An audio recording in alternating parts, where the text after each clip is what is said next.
Welcome back to another edition of the Tribe Alliance podcast. My name is Pat Johnson, one of your hosts, joined by my co-host, Stephen Lupo. What's up, Steve? What's up, guys? And I'm joined with some friends. You may have seen them before. You may have not seen them before, but they're good buddies of mine. Jabbar, Jason, what is going on? How we doing? Hey, guys. What's up? Thanks for having us. Absolutely.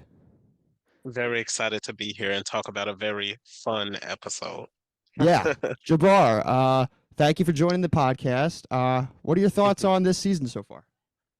Yeah, I think that it's been pretty entertaining. I think that quite a few players so far have shown exceptional skill. There's one tribe after tonight's episode that I'm not rooting for as much as I thought I would be, but we'll get there. We get there. Very nice. And Jason, we know you're eating up this season, but tell us a little bit of really what got you into Survivor, what got you into, where you are today with the game. I think I just like competition. And from the first, I've been watching it since it started, and it was just something that really appealed to me. I love the competitions. And then when I dug deeper into like the social and the strategy stuff, I was just hooked. I mean, it's just such a phenomenal game.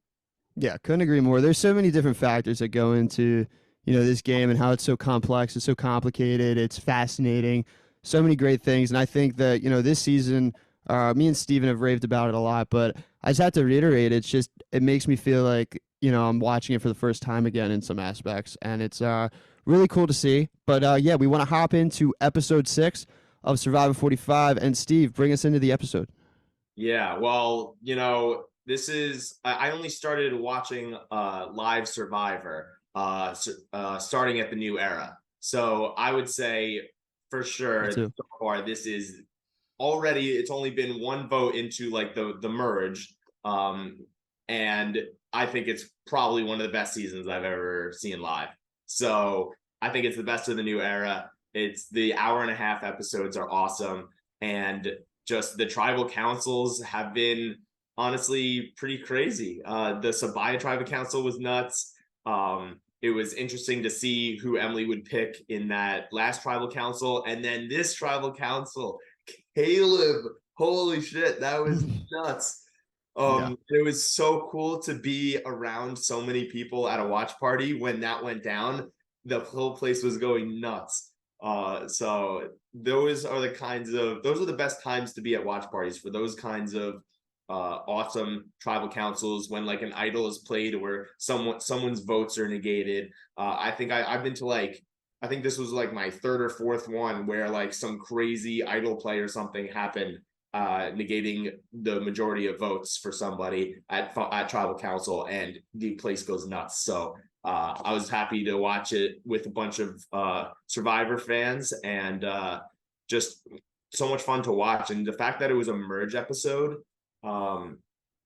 and we didn't get necessarily like for the hour-and-a-half like bits and pieces of different tribes. We got like bits and pieces of different relationships within all 13 players. I think that's also going to be something that we're going to really enjoy watching throughout the season. It's going to keep dwindling down, less and less players, and it's still going to be the same amount of screen time. So we're just going to get more and more relationship dynamics. And so I'm excited. Yeah, it's been great. And I wanted to pick your brain on something real quick before we do dive into the episode. With these watch parties, because I've only been to one. I don't know, Jason, Jabbar, if you've been to any. When something, yeah, but when something big happens, it's like when you're at a bar and like the Eagles score like a touchdown.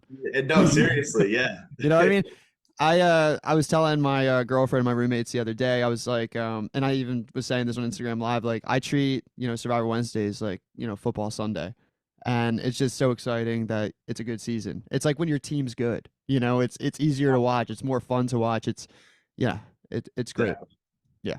Exactly. Yeah. And we'll see how the rest of the season pans out. Usually it's more fun when there's like even amounts of people on each of the 3 tribes going into a merge, because then you really don't know what's going to happen. And now it's pretty much like it's like 5v2 v5. It's going to be kind of like a Bello versus Reba, which usually those aren't my favorite merges to watch when it's just 2 tribes going after each other. But I think this is going to be a lot of fun. And I have a feeling after this next episode coming up, it's going to be a little bit more blurred, the lines, than just Bello versus Reba. But yeah, so let's get into the episode. When they get back from tribal council, Emily tells us how she chose Austin and Drew to side with because she felt like she was being brought in on a team for the first time.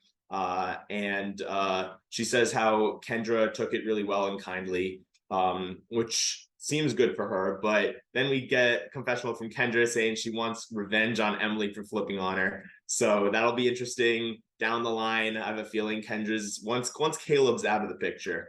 I think Kendra's going to go hard for Emily. I feel like Kendra's not going to be really Bello versus Reba. I think she's like Bello versus Lulu right now.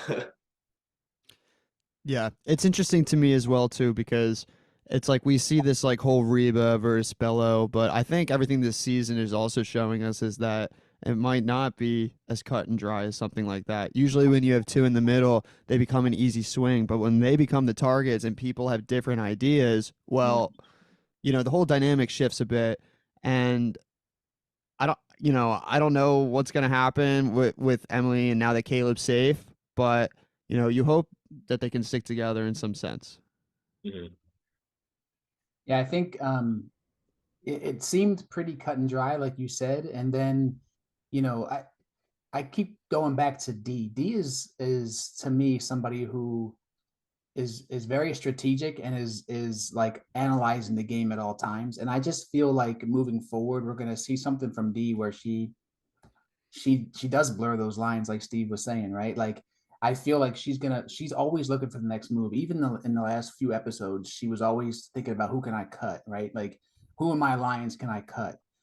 So I think she's somebody to look out for to blur those lines, like you said, Steve. Mm-hmm. Yeah, it's something to think about there too. Is like just to kind of go off what Jason said is when we'll see later in the episode that she's so thankful that Austin and Drew are on the boat and that she has Julie close to her as well. Who's Dee's like real number one? Is it Julie? Is it Austin? Right? Like who is her like number one? Because it's not It's not true. it's not Drew, that's for sure. But I think she's trying to protect Drew, knowing A, information is power in the game, and Drew is B, definitely the number 3. yeah, and he's super tight with Austin. Um, but it kind of makes me wonder, like, is it Julie and Austin, like who does she prioritize more in a sense? Jabbar, what do you think? Um, well, first of all, I love Dee. I think Me that she too. has some of the best reads in the game, and I think reads is a really important aspect of a Survivor game.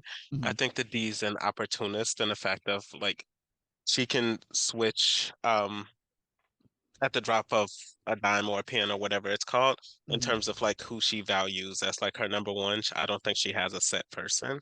Hmm. I think that she has like a set group of people who all feel good with her, and as Hmm. long as like they continue to serve her, they'll continue to like be close to her in her mind. Yeah, it's like she gives me Kim vibes almost. Yeah, a little Mm. bit. Like strategically, like Mhm. just knows her position in the game, knows everyone else's position in the game, and how that positioning benefits her or doesn't benefit her. I don't know. She gives me Kim vibes. Like each episode that grows more into fruition. I just don't think she's playing with a bunch of people that don't know how to play Survivor, like Kim played with. Right, playing with freaking Tarzan. Yeah. Yeah, and so something that I thought was interesting was in the opening credits, after it shows Dee's name, it showed a shot in the dark cube. So a lot of people that were watching at the watch party had said that they thought someone was going to be saved from a shot in the dark in the episode because of this unique addition of the shot in the dark in the opening credits. And so I thought this was really interesting. So I went back today and did some investigating, went back and watched each of the opening credits from every episode. And in the spot right after D's name, there is a different image each time. So episode 2, there was a beware advantage. And in that episode, Austin found the beware, or Austin was looking for the beware advantage. and then Brandon and Sabaya found the Beware advantage. So that was interesting. That was a big part of the episode. Brandon and Sabaya finding that Beware advantage. Episode 3, there was an idol made out of beads. Austin finally got his idol, and Sabaya had finally got her idol at Tribal Council. And that was also a big part of the episode. And then episode 4, 3 colored buffs dropped. So that means there was the tribe swap. So that was a big part of the episode. And then episode 5 was a image of the amulet. And then they had the 3 amulets on the trek. And then episode 6 was the shot in the dark with Caleb. So we should watch out for the opening credits of every episode, because whatever is right after Dee's name is going to be a big part of the episode, probably. Well, they did say they were going to do that. That's Wow. good work by you, Steve. That's good work Yeah. by you. Yeah. Detective Steve. Love that. You should rethink being an actuary and go to be a detective. There you go. But no, they did say that. I don't know if it's like on fire with Jeff Probst or RHAP.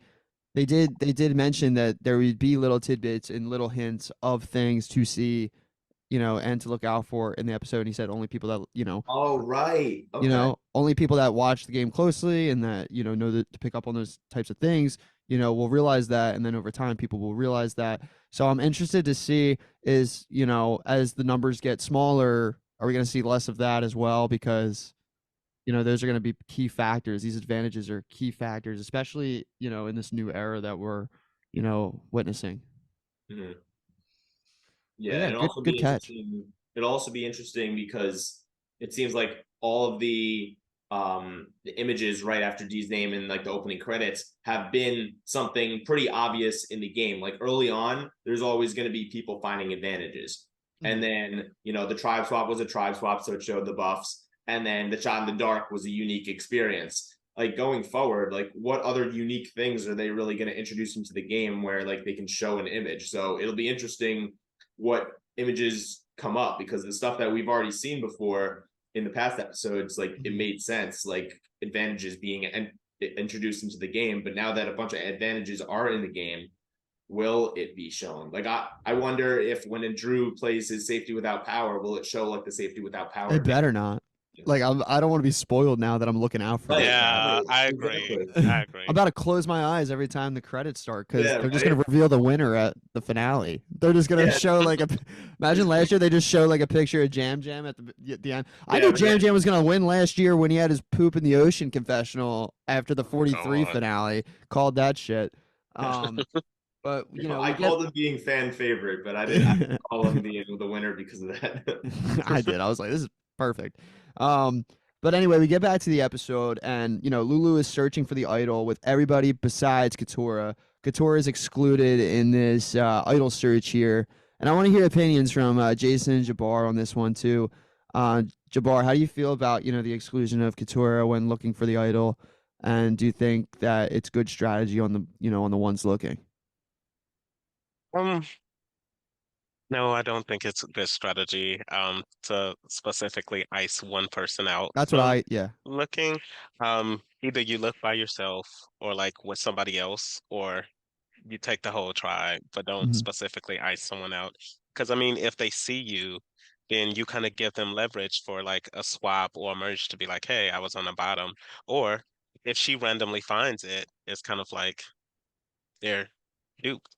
Yeah, because So, I think don't if know. you I thought That that would was be bad. funny. because I think if you exclude her as one sole person, right? Not only does that like any working relationship that because relationships are potentially down the line that you don't know that will come into fruition that you might need to rely on, and if you burn that bridge that quickly and you exclude someone, they remember that shit. That's like excluding someone from the lunch table. Like people remember that crap. You know what I mean? So not only do I think that it was kind of silly to go about it in that way, but I also with Katurah, like don't people watch this show? Like if you exclude one person, that's gonna be the one to burn you, right? Like Maybe what they they did with thought Erica in 41? They excluded her from everything. They didn't even credit her as a tribe member almost. They just wanted her out so bad, and for whatever reason, and she was the one who came out and won the game because, when you exclude one person, it gives them opportunity that you don't even know exists anymore. I mean, guess it was good that they excluded her where she didn't find out. Like maybe they knew that she was Mm-hmm. out fishing, or maybe she was like far away getting Mm-hmm. something, getting firewood or something, and then they had the ability to look, because like just like how when Bruce does find this beware advantage and then is looking for the idol under the shelter, they had lookouts because Katura was like far somewhere away from camp. Mhm. So maybe they knew that she wasn't going to be able to see them, and like they had someone being a lookout, but obviously was a better lookout than Drew and Austin was a few episodes ago. Yeah. And Jason, I want to hear from you actually with this. Rather, Bruce finds the beware advantage. Bruce, similar to you, is a father, right? Someone who is a little bit older on the cast that wants to play the game. Like, what are your thoughts on Bruce, and where do you think this beware advantage either helps him or hurts him? I love Bruce from last season, just in the beginning, just because of, I felt connected to him for those reasons that you said, right? You don't see a lot of older players anymore in the new era. You see like a sprinkle, one or two, right? Mhm. You don't, and there's a lot of us older players who are athletic out there that can compete, and you just don't see it anymore. So I always root for that type of person. When he got hurt last year, I was a little upset, obviously, because I wanted to see him play. Um, and he came back, and I liked his edit in the first few episodes. I liked his jokingness. I liked how he conducted himself. But then they kind of switched that edit and kind of showed like bossy Bruce, right? Like Uncle Bruce turned to like bossy Bruce, Mhm. and it kind Uncle of Bruce turned me turned off. into dad. Right. It kind of turned me off because I played games like this before, and I'm aware of that being a possibility because you're older, you're more experienced, and I always try to steer from it. And I know Bruce was aware of it, but it seemed like it got maybe the hunger, whatever it was, got the best of him. And I just saw it as very detrimental to his game. The last couple edits he had, last few episodes. Mhm. Yeah. No, I couldn't agree more with that too because like I was high on Bruce going into the season, and then we get like Uncle Bruce who's cool, then he turns a little corny, and then he becomes kind of bossy, and then he's like kind of one of those people that's like you like when your uncle crashes like at your parents' house for like a week because they're like visiting or whatever, and it's like, all right, I'm ready for you to go. Right. And I feel like that's where the tribe or the people that are surrounded by him are starting to feel with Bruce. And I want to give some Bruce, I want to give Bruce some grace a little bit too, because I've given him a hard time on this podcast. That is no joke. But um it's interesting for me to see with this whole feud with Katura. This has been fuming since episode one. It's been a thing. And I wonder if that idol is going to have anything to do with either of their downfalls, and two, what's finally gonna come between those two? Because I feel like it's like a soda bottle that you keep shaking and it's gonna pop. Like, so I'm Mhm. ready to see what kind of happens there. But Bruce Just finds the idol. It's interesting. one more thing about Bruce. Yeah, yeah. Hmm. I didn't like how and I know Steve, you're gonna get into this probably, but when they got to the merge, just speaking of Bruce, he felt like everybody had to come to him. And as you Right. guys know, like when you go into a merge and Hmm. and maybe not to the extent that Caleb did, and we'll talk about that more, but like when you get into a merge, like you need to go out and talk. You don't have to be so much strategy, but you got to go out and make relationships. And Bruce, I just felt like he was like the godfather. He wanted people to come kiss the ring. And I'm like, bro, that's not going to work for you. You know what I mean? Like, you can't wait for the game to come to you, especially in the new era. Right.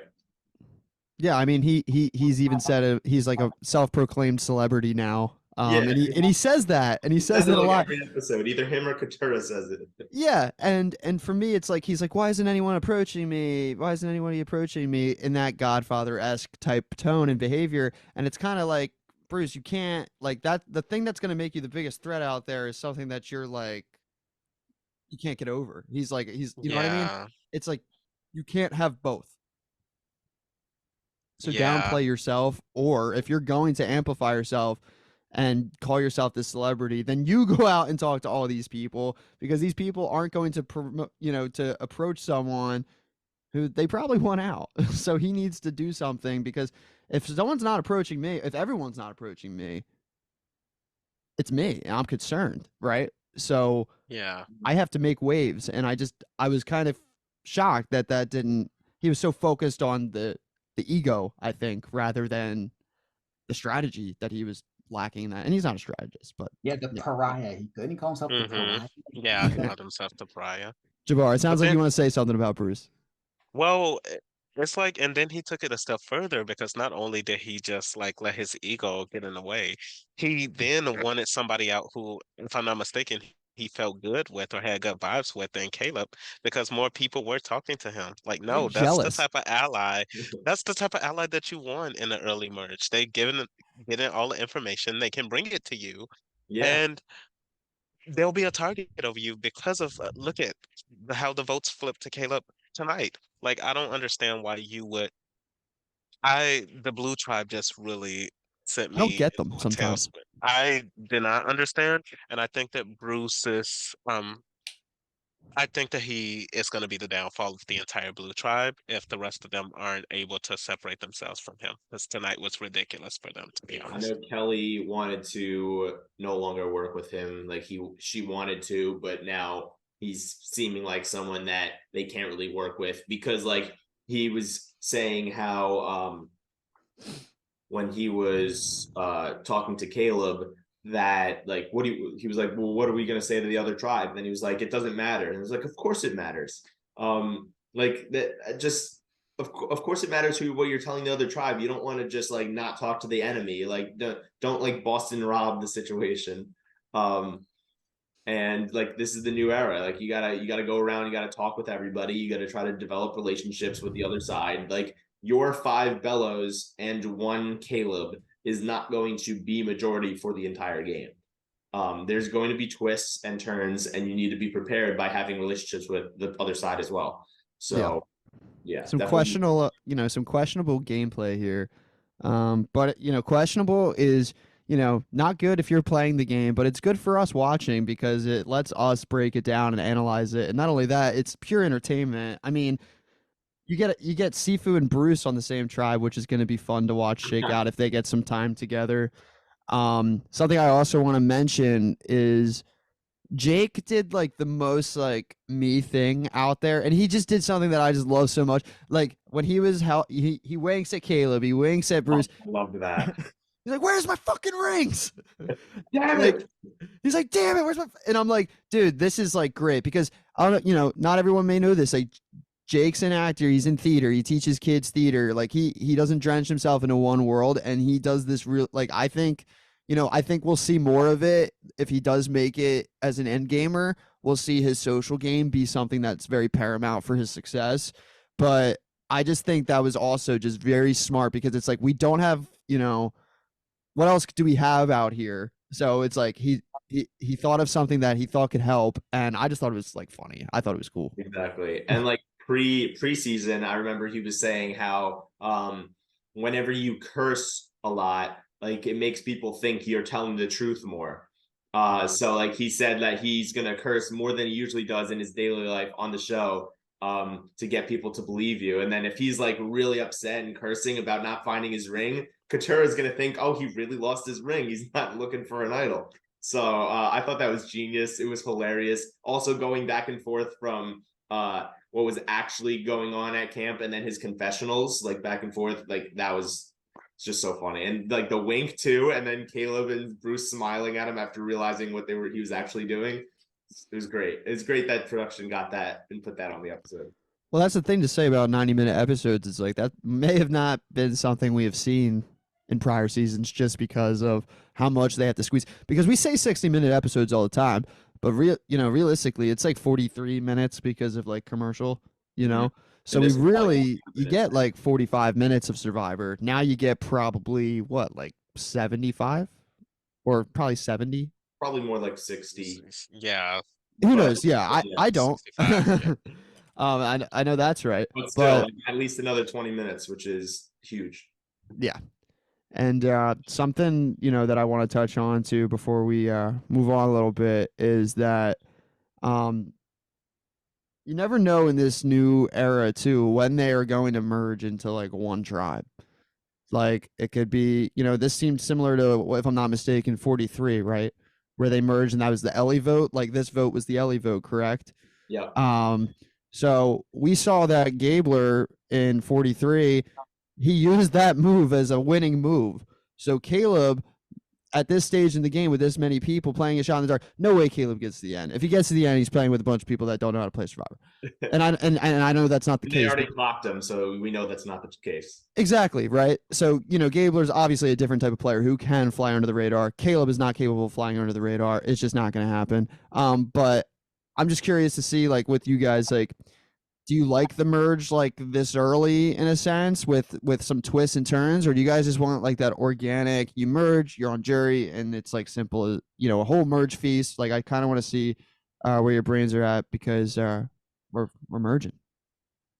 Yeah, so I have a few thoughts. First, I don't mind the merge being this early because they swapped, and I usually like, swap into merge where you get to meet more people pre-merge. I think that that's fine. I do not like the competition, like the team competition to earn your merge. I feel like if it's gonna be a earn your merge, have it be like an individual endurance competition or something like that, where like each person and like the top 6 performers or something get their buffs. But like to make it into 2 teams, and then Katora literally just has to bet on which team she thinks is gonna do better, which she literally picked the team with like the more athletic people because it came down to whoever got to the puzzle first. I don't know.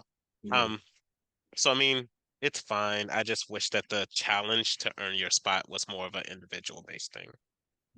Yeah, I wish it was gone altogether. I think I really miss where, like, hey, merging at 13 is fine, but why don't you like make the jury start then? Give everybody a merge feast. I mean, I know you gotta like earn everything because it's the new era and they make it so much tougher because it's 26 days instead of 39. But like, give everybody a merge feast. Like, that's always fun. And like let everybody just start individual challenges. I mean, honestly, I don't really mind the fact that half the people are safe and half the people aren't. I'm not really against that per se, but I mean, I just think it's so stupid that Jeff's like, you're not quite at the individual part of the game. Like, yes, you are. Everyone's voting together. Right. Like, that's the merge. I don't know what you're talking about. You're just giving out more immunity necklaces than normal. That's really all it is. Exactly. Mm-hmm. You got to earn the merge feast. You're not earning the merge. You're just earning the merge feast. Yeah. Like, I'm in the minority, but I kind of like it. And if I was playing, I wouldn't like it. I'd be pissed. But Right.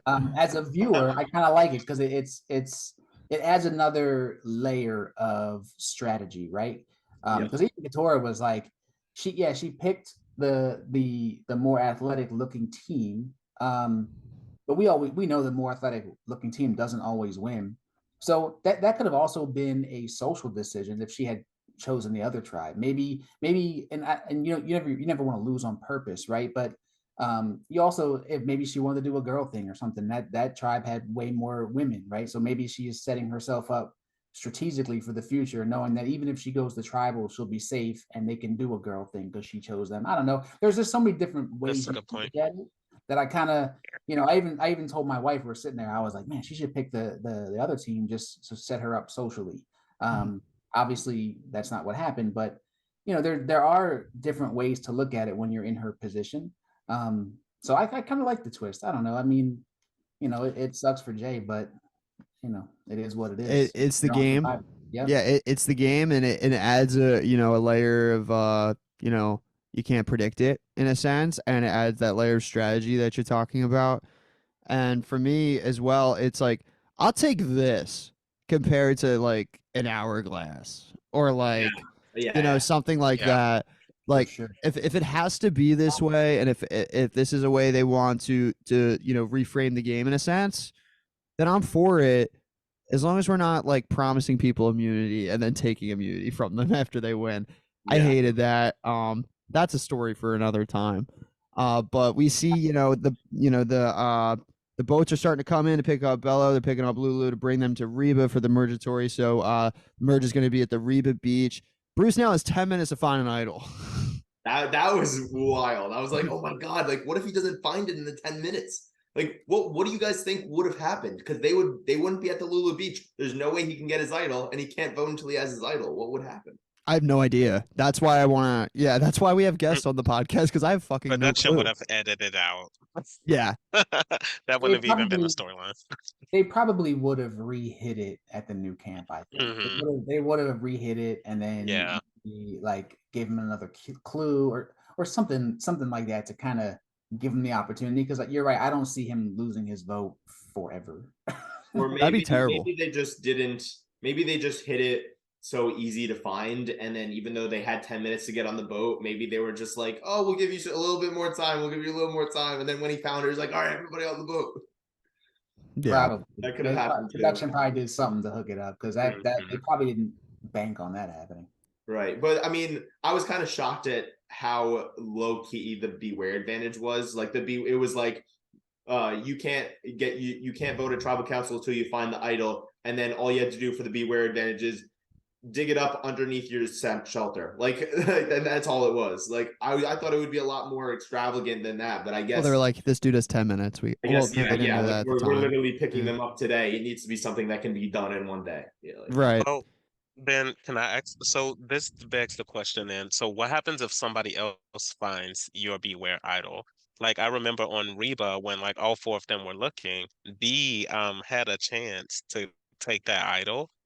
Does Mhm. Austin just never get his vote back? Like how does I that work in that case? I wonder if there's something on the Beware advantage that says like you don't get your vote back until you're on the beach with everybody, and then you're able to get your vote back or something like that. Or is it like a hostage situation where like you know that D has the idol, like, and then now you're just like pissed at D because she's the one preventing you from voting at every tribal council or something like that. I don't know. Yeah. I don't know what would happen there Point. either, but I assume it'd be also one of those things. It's like I don't think it would be as simple as like D finds Austin's idol, he just gets his vote back, right? Like there's some gray area there that Yeah, he we would needs have to. possession of it. Yeah, Yeah. exactly. I just Yeah, don't know what exactly. Mhm. happened in terms of like the whole game. Like, would he not have his vote the whole game or something, or will they do Hmm. something regarding that? Yeah. So we, eventually we see all the boats pulling in. They're gonna join one beach. What? Before we get all into that too, one thing that really just showed me that I just was like, all right, J Maya's going home, was when she was like, should we write welcome like in the sand? And like Julie was like, no. Like, No, I'm like Julie, she was tired. like, no, I'm tired. And I told this to my girlfriend. I feel bad for J Maya in a sense too because she had not one like ounce of like anything like positive around her story. I think everything it showed was like her on the bottom, her being on the outs with like, Austin, Drew, and D, like the cool kids and Mama J. Like her just being Mhm. on the outs, and then all of her confessionals, like thinking there was a girls thing, thinking she was a part of things that she wasn't a part of, and like you gotta feel, for her in that sense. But Well, I mean um, that the producers, that's exactly what happened. That's exactly how it looked, and that's exactly how it was. So I and mean, not only, it's yeah, different like with Bruce. Like I guess you could like kind of make it a little bit easier on him. Like he's not this huge big bad guy like annoying people, but at the same time, like it helps. It's probably going to help like the reasoning for him being like targeted in the first place. So yeah, like it wasn't very telling until this episode, but I feel like they ranked her below Sifu in their tribe. Mhm. yeah, And it didn't and that feel that makes way before. And that may have shifted in time, but And I Well, feel like Anthony, with Sifu, they could just like they did tell Sifu, "Hey, Jay Maya is the one who voted for you," and then now Sifu trusts everybody else on Reba. Now it's 5 Reba strong against Jay Maya, and then once Jay Maya's gone, Sifu's now with them. So, but Jay Maya, they don't know. Like they think maybe Jay Maya is more of a strategic player and might actually turn on them if she figures out that they're not actually with her. But like Sifu, if you tell Sifu something, like he'll believe it. yeah, that's Yeah, what's showing. I think that's exactly Austin, it, Stephen. yeah, and I think Austin once she forced the amulet situation, I think Austin he was pissed. I mean, they edited it like he got 3 confessionals where he was like, "I want my sandwich." Like That I was was thinking, awesome. The I was sandwich like, gate. Yeah, and I was 100% with him. I'm like, this amulet is dumb. Like, why would you take this? Like, unless you are definitely gonna go after the other two, it's just like it's not a good it's just not a good advantage to me. Um, and I think he was pissed, and you can tell Austin's has a lot of sway with his alliance and that tribe. So I feel like that probably played into it also, where she was already kind of on the bottom, and then he was just kind of swaying people. He wasn't telling them what was going on, but he was swaying people obviously against her, letting Mhm. them know, like See, she's dangerous. and to your point, Jason, this is where I actually think Drew, who I'm not even a big fan of, but like I think he showed exceptional skill because Dee and Austin wanted Jay out of there. But Drew was like, okay, Bruce is pushing against Caleb. We can get away with this and we can make it look like this is Blue's fault, which to be honest, I think is Right. going to work. And like ultimately, they wanted Jay out, but like she was the backup. Caleb was going to go home if that shot in the dark didn't work. So I Mhm. think Drew showed very exceptional skill and logic in that moment. Mhm. Mhm. And also, like, obviously, um, if they got rid of J Maya first without Caleb being like a big target for everybody, then maybe Reba would now have lost the numbers and could possibly be starting to get picked off. But Mhm. them getting J Maya out in this situation doesn't make them not in the numbers because Caleb is still probably the number one target because everyone just tried to vote him out. So definitely it was a smart move to try to get Caleb out for Reba at least. It was smart to try to get Caleb out and then get J Maya out because now they got someone out who they didn't trust and didn't want in, and now Austin is that much closer to having an idol. Mhm. Um, and at the same time, they're not going to be a target because they don't have the majority and everyone wants Caleb out. So, and then Emily is also working with Reba. So let's say they do get Caleb out Yep. next, they have the numbers of 6-5 pretty much against Bella. Yeah. Yeah. And Well, even go sorry. Jabbar. No, go Jabbar. And even if they don't get Caleb out, Caleb was closer to the Blue Tribe or Bello. Like Emily's already working with Reba. It's nothing to go tell Emily like, hey, um, pick up Caleb, bring him over here, and it's 7-5. Like they don't even have to vote him out at this point. I think it's just D took his comments way too seriously. Like I Yeah, personally thought when I listened to what he was saying at tribal council about like why they should get J Maya out, I don't think he was not trying to say D and Julie are a threat. They're trying to she say missed the point. if you get J Maya out, you won't be a threat, which will get you further in the game. And saying like, hey, I'm trying to get you further in the game by taking out someone who you even said you wanted to get out, and then people wouldn't be thinking that it's all three girls strong, because when D was pitching J Maya's name, every single person, three people in a row that heard that was like, I'm not gonna lie, I'm kind of shocked, like because they thought all three girls were together. So the only way to prove that you all are not together, get J Maya out, and then you won't be seen as this big threat. So I think what Caleb said was right. But then once D reacted so poorly to that, I was like, oh, there's no Reva's not with him, Bello's not with him, he's screwed. Yeah, and I also think too it like I just think Dee didn't like her name being brought up in that fashion, right? It's like she was kind of put on the spot, right? And sometimes when human beings are put on the spot, they get a bit defensive, guilty as charged. I've been there myself. Um, so I think she was trying to be like, I don't want any light on me because I think she thinks she's playing this under the radar game because what Jason said earlier, Austin's the face of that alliance, in my opinion.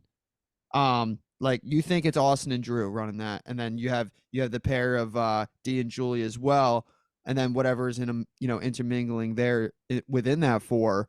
Um, but I just don't think she likes being highlighted in that sense, which I can understand, but it's the game. And Caleb was, doing anything he could to have people understand that, yeah, I am this threat, but strategically and overall, I'm not this huge threat to you that you need to get out right now. Like, let me be an asset to you rather than you guys battling tribe versus tribe, being so close in numbers. We can make this a little bit more lopsided. Mm-hmm. Right. Mm-hmm. Yeah. So that when they get to the beach and it's officially all 13 on the same beach, Reva's so happy to see that Drew and Austin survived. And so now they got their core four together. They're saying that the most powerful four in the game. Which I mean, I do think they are the most powerful four in the game, but if people figure that out, you're going to be the four on the bottom of the game. So definitely got to be careful and watch out for that. I think it's really funny what Caleb said, how he was like, he doesn't know what's crazier, being here or being here with Emily as his number one. I thought that was hilarious because, like, yeah, Emily started off terrible, and the fact that out of everybody on his tribe, Emily is his number one. I would have never predicted that. So And that reminds me, Jason, where are you at with Emily these days? Like as far as watching her as a player? I think you and I chatted kind of offline We did, before, yeah. and I was just like, who is this and why did they cast her, right? Mm-hmm. But I think she's growing as a person. Like you right before in like 12 days, we've seen her grow before our very eyes, like on national television. Like and she's so self-aware, right? Like she wasn't self-aware in the beginning.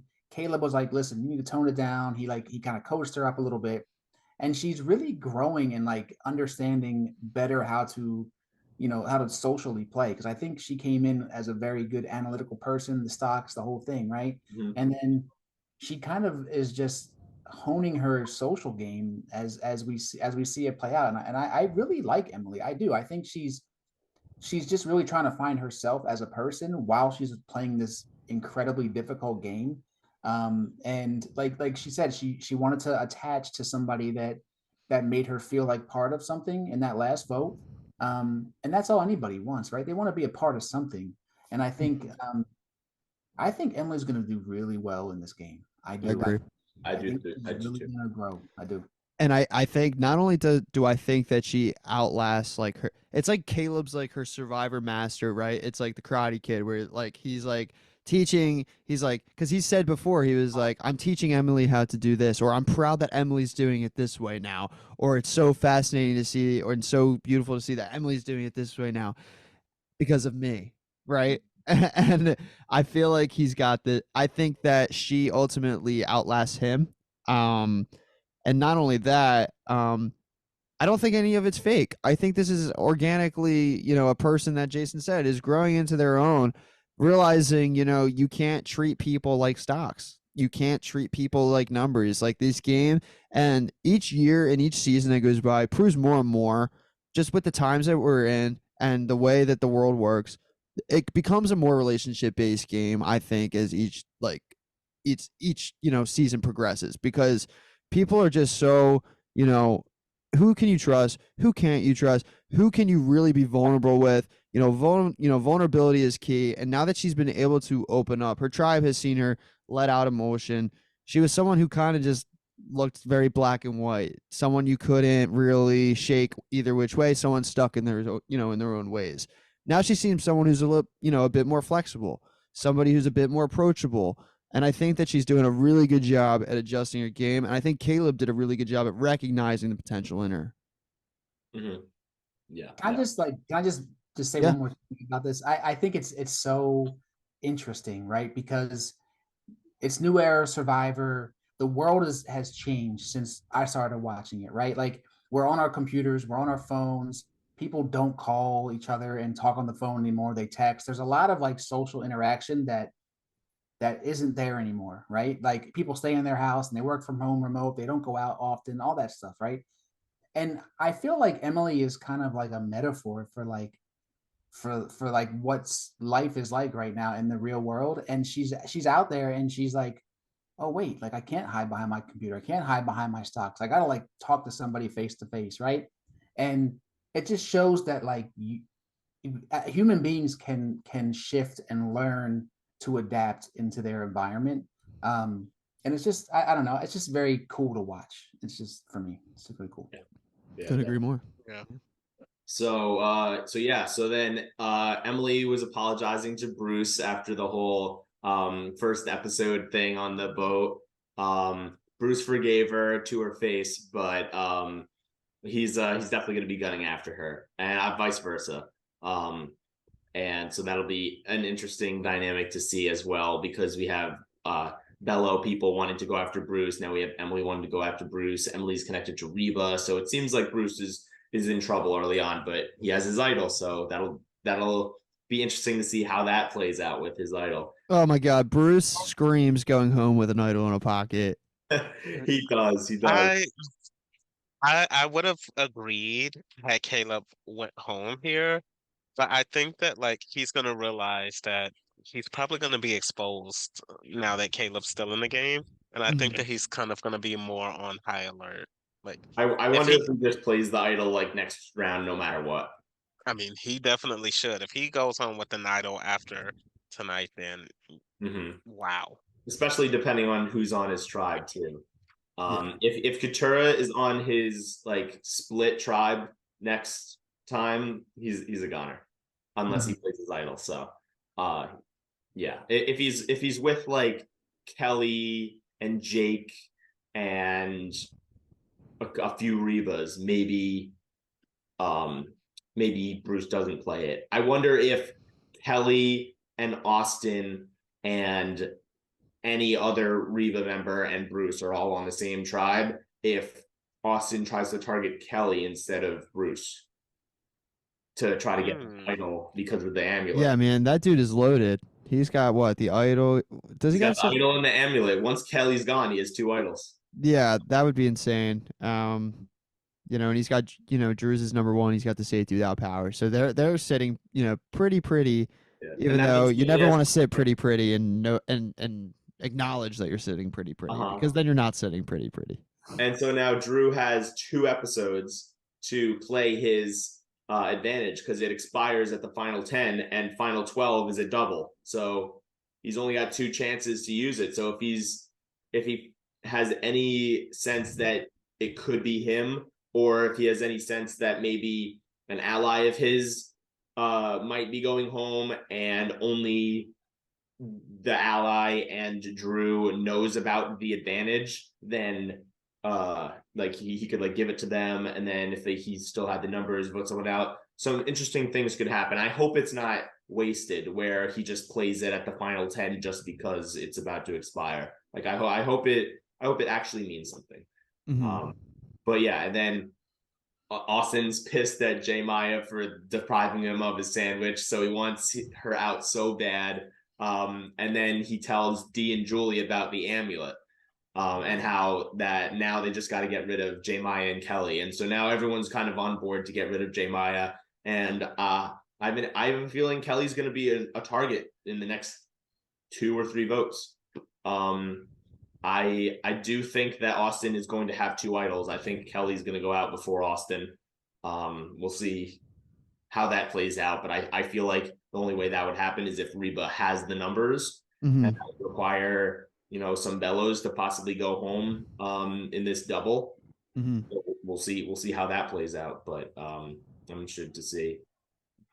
And then probably other than gameplay, my favorite part of the entire episode was the green stick bug dancing back and forth, and everyone's like, "We made the merge." Love that. Yeah, Oh, that's that was 90 minutes so of Survivor good. for you. That would never be shown in a 60-minute episode. That was pure gold. Yeah, I like that too. And I like that they get the chance, like, there's ultimately going to be like a couple of them that are like merged that may not make the jury that, you know what I mean? Like, it's like they still get, although like the feast is separated and stuff like that, like they get like a moment to like finally like be with everybody, which I think has to be a huge moment when you're playing that game. Because like people that have played like, LRGs and like day games or 3-day games, it's like, you see what it's like out there. Like 12 hours feels like 14 days. So Mhm. for them, you got to imagine that you're itching to meet the other people. You're itching for the next phase of the game. And we ultimately do get the next phase of the game, and we do get an immunity challenge that is, coming up, and we're going to see how that all shakes out. Yeah. And we also have Sifu running up behind Kendra and Katura saying, "Secrets don't make friends, friends make secrets." That Yeah, he's was strange. I awesome. would vote Sifu out in a second. I Yeah, He's so entertaining though. If he's on my side, I would have him in the game as long as possible. But I feel like he's someone you could have in your pocket. Like I feel like Yeah. all you have to do is be like, "Yo, you're my number one." Blah blah. He'd be like, "Yeah, yeah." Because like I don't think he's Sifu had is that. Reba strong. Sifu is like Reba strong. He is. He is. Which But is crazy because he's on the bottom and he doesn't know. But right. But he that's the flaw there. I mean, he's dangerous, to be honest. Not because of anything that he's doing, but just because of the perception of him. Like agree. if It's like the people, Gabler perception. yeah, like if people want to idle somebody out, like if he's gonna keep behaving like this, they're gonna take him off the table. mhm. Like he's gonna be a target if Reba wants him out, not if the other people want him out, I think. Right, exactly. Yeah, that makes Since sense. we're on the topic of Sifu, um, instead of doing this viewer question, I figured we might as well do it right now. One of our viewers, Shane, asks, "Is Sifu an NPC?" Like a TikTok NPC? You ever see So those like a on TikTok? non-player Oh, character. yeah, I know. 100%. Yeah, right. Yes. Yes and no. Yes, because anyone that calls themselves, Sifu and does what Sifu does, Master instructor. right? NPC for sure. But at the same time, it's like I feel like I know like five Sifus at the same time. Um, Like Roxroy. like no, like in real life. Like I did martial arts growing up, and like I did it from when I was like 5 years old up until I was like 13, 14 years old, and like being with people that do like martial arts and being around that like community, like it's their persona in a sense. Not everybody, but a lot of people that's their persona. Like similar to like a singer or songwriter. Like music is sometimes their persona in a sense. Like that's what you see when you go to their page, when you see them in person. Like that's the vibe you get. They play music. This is their passion. This is what they do. I know like five or six Sifus, and it's insane. But he's probably the most entertaining one, and he's like the closest thing we've had to like coach in a long time. Yeah, I like that. That's a very good comparison. Yeah. And coach is pure entertainment, and say what you want about coach, right? But when he was on our screens, we were glued in a sense, whether that's good or bad. Yeah, I feel like it's a mix of coach in terms of personality and Roxroy in terms of strategy. Oh my God.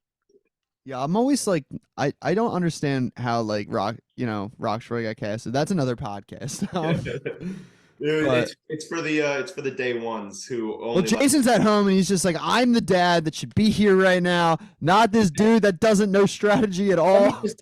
Let me just tell you, like every time Jeff comes on and says, it's time to apply for Survivor, I feel like choking him out through the screen. Like, I've been trying, Jeff. Like, just all I need is an interview. Like, get me on the camera and give me an interview, my guy. Like, that's all. I just give me 5 minutes. That's right. It's almost like he's like taunting me. You know what I mean? But Yeah, exactly. So Jason, when you finally do get the call, will you come back after your season and put and podcast with us? dude, 100%. All right. I have like you guys probably do the same, but I have talked to Jam Jam. I talked to Bruce on Instagram. Mhm. Like these people, like they want to talk to you, and I think it's Yeah. really, as long as you're respectful and like you want to have cool conversation, like they want to talk to you. Yeah. I played with Missy in my survival challenge season, so Mhm. her and I, like, the Mhm. Survivor community is so tight knit, and they're like Oh, just it's beautiful. It's the best thing genuine ever. people. It's a Yeah. great thing. It's a great thing. Yeah. Going back to the whole like Bruce going to everyone at the start of the merge, I think it was so stupid how when he thought like, oh, nobody's coming to him, right? And no one's trying to talk strategy with him. What he does and is, instead of saying, oh, nobody's coming to me, let me go to them, he not only went to them but told them he went to so many people and was like, hey, no one's talking strategy to me with me, like, am I a target, like, is nobody, are you not wanting to work with me anymore, what's going on? Like, that's not how you approach it. You approach it by being like, hey, like, let's talk strategy, and then you talk strategy. You don't say like, hey, why aren't you talking strategy with me? That's just going to make them not feel like you trust them, and then they're gonna go after you. Yeah. Yeah, I didn't think that was smart at all. I don't know what he was doing. Just wasn't Yeah. very self-aware in that moment, right? Like we're all screaming at the TV, telling him like, "What are you doing?" I don't know. And then Katora was like, she's like, "Well, you're the leader. Like, go round some Yeah, people go up." lead. Yeah. He told him straight up, like, "You want to be the leader." And I was like, I thought that was pretty cool. Like they put that in there because I feel like it kind of it just shows it just holds true to their relationship from the beginning, right? The two of them have kind of been at odds. He annoys the crap out of her, and she was like, "Well, you're the leader, bro. Like, go lead." And I was like, "Okay, let him go." And Yeah, then no, I was with it. Yeah. Yeah. and then like Emily, I think Emily was like, "How are you feeling?" And then Bruce was like, "Game wise, like I'm feeling terrible." And then Emily's like, "Well, no, all you got to do is win tomorrow." Dude, that's what I like about Emily too. It's like she's still gonna, get her witty comments in there. Hmm. She's still gonna be true to herself in that sense. Um, but yeah, I mean, ultimately, we get a lot more strategy than like we would have gotten like pre-immunity challenge in other seasons. So that's great to see.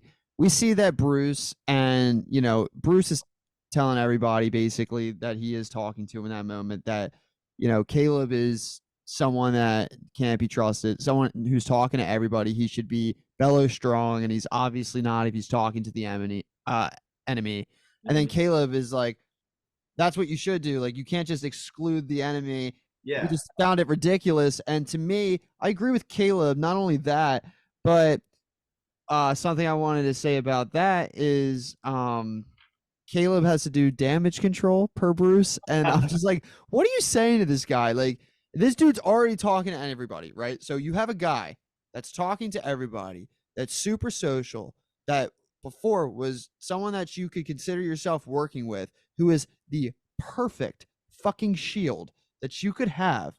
He is social, he is strategic, he is handsome, he is kind, he is social, he is everything that you want in a Right. survivor player. Like, I know that Caleb could have sent a 15-second rather video to CBS and they were going to call him. Like, he just has that infectious personality. Why don't you want to keep that as a shield, especially if you don't feel great about your positioning, which Bruce has said? And if Bruce doesn't feel like people are approaching him, maybe you approach Caleb, the one approaching everybody, and be like, hey, I feel like, I'm not being approached as much. Don't you kind of go in with this like, hey, like, please, I need you for information, rather than like this, like, I'm gonna talk to you like I'm your father, because that's not gonna work. I He did mean, scold. He did scold him though, didn't he? He was like, you need to, Caleb, you need to go and fix this. Like, fix what? Like, he's doing what he fix. wants. He's a Yeah, you grown can man. go He's doing fix what he this. wants to do. It just felt to Oh me, my and God. maybe it was the edit, but I don't know, Jabbar. You seem like you're. What do you? It Just the audacity. Like the thing is, like you said, Pat, like Bruce is expecting people to be bellow strong. Caleb's not bellow. Like, Exactly. he comes from, sure, like you all had this connection or whatever, as you all met throughout the game, but like he still has like the most people to meet and adjust with, where you all have like these starting tribe, like embedded loyalties or whatever. The case may be. So it's kind of like ridiculous for you to assume that he's not gonna put himself out there. And Mhm. like out of everybody to blame somebody who comes from the two-person tribe is ridiculous. Like, And if I you don't think know. about it as well, like, Bruce, up to that point, Bruce gave Caleb no reason not to trust him, told him about his idol, right? Then he burned that bridge immediately because Caleb's going to eventually just tell people about Bruce's idol, because he knows that, Mhm. Bruce was targeting him in that sense. Because if Caleb's giving you information, he's someone who was, on the bottom of the new bellow in a sense as far as numbers go when you look at it. And then he has Emily, and I don't know how to the extent of people know if like him and Emily are super close, if they're opposing, if Caleb pitched them as like opposing people, you know what I mean? So I just thought it was so silly that he was so fixated on targeting him that early. Like, that's like Final 7 shit, bro. Like, not like Final 13. Right. In a part of a game where you don't even know, like, you're gonna be split up. You're gonna be, like, this is going to happen. And I just think it was very silly. little bit of like try too hardism, and that can happen. But Right, yeah, exactly. All right, so we're gonna take a quick commercial break, but when we come back, we'll discuss the immunity challenge. We'll check out the sanctuary where good things happen, and get into the discussion of the vote. So we'll be right back with you guys. I want to thank you all so much for listening to the Tribal Lines podcast, and it is trivia time. Keep answering those questions each week to maybe win a Survivor cameo, Survivor buff. You never know what we're giving out, so it's always fun to answer. Just DM us the answer, and we'll tell you if you're correct or not. This week's Survivor trivia question is: in the new era of Survivor, so between season 41 and the current season now, how many people have played their shot in the dark? In general, how many people have played their shot in the dark? Let us know, and we will let you know if you are correct. Welcome back to the Tribal Lines podcast. I want to thank everyone for listening thus far. Remember, Instagram DM us, Tribal Lines podcast, if you want to, participate in anything that we're doing Tribal Lines related. You want to hop on the pod, let us know. You want to answer trivia? Well, this is where you're going to find it. So we're going to get into the immunity challenge. Obviously, it's not your typical immunity challenge. Nothing's typical in the new way that we play this game called Survivor. Right. So, Jeff likes to throw a lot of wrenches into everyone's plans, because for me, I was thinking, they're going to swap, and then because we finally see a swap again, right?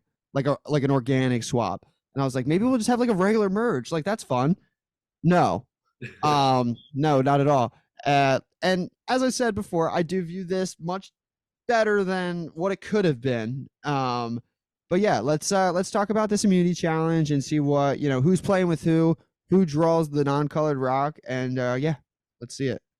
All right, so yeah, we get pretty much 2 tribes of 6 competing against each other to see who's going to be immune. They're all still going to vote together, but we'll see who gets immunity. The odd rock gets to pick what team to bet on, and if they win, then they are also safe. If not, then they are also not safe. And the winners get a merge feast too, and their merge buffs.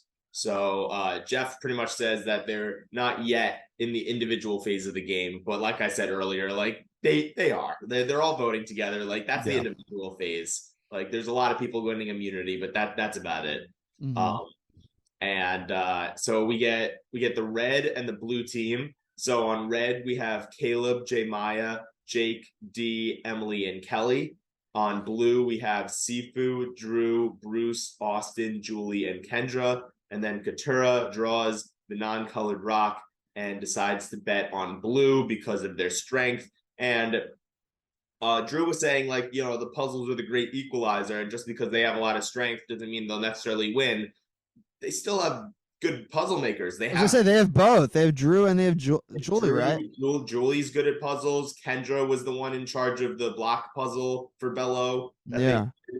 She was the caller for that. Austin's still a smart guy, even though he's a big dude. So, they had the smarts and they also had the strength. So yeah, it was smart to bet on blue, I think. If it was a little more even, then I feel like it would be all based on social relationships and also based on if you lose, will there be other options to vote out other than yourself? If you bet on people who are your allies, but then at the same time, if you are going to tribal not safe and you are like somebody on the other team is someone that wants you out, like they now have immunity and have the opportunity to like push your name without them getting votes. So that's also something to think about in these situations. But here it was pretty easy. Like they were the stronger team mentally, physically. So might as well go with them. And I think that makes it a little bit easier on Katura, because she could just go back to Canada and be like, I just picked the team that I thought was stronger. Who doesn't want safety? You're telling me you wouldn't want safety, right? So it's like one of those things where it's like, look, I'm on the spot. I literally just pulled this rock. It's not like I have time to go back to camp and weigh a decision. This isn't, I didn't just win Final Four immunity and get to like decide who to put in fire and have all this time. It's like I have to make this spot on decision that can make or break my game.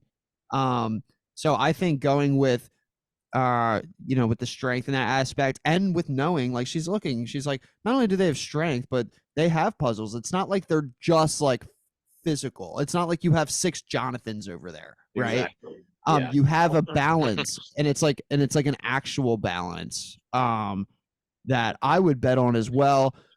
Jason, Jabbar, Jason first. Who would have you bet on if you were in the same spot as Katura? But put yourself in Katura's shoes, not your own shoes. Like, if you're Katura, do you agree with the decision that she made, or do you think, because I know you touched on it earlier with, potential with working with the girls and stuff like that, but ultimately, do you think she made the right decision for her? Obviously she did because they won, but what do you think you would have done?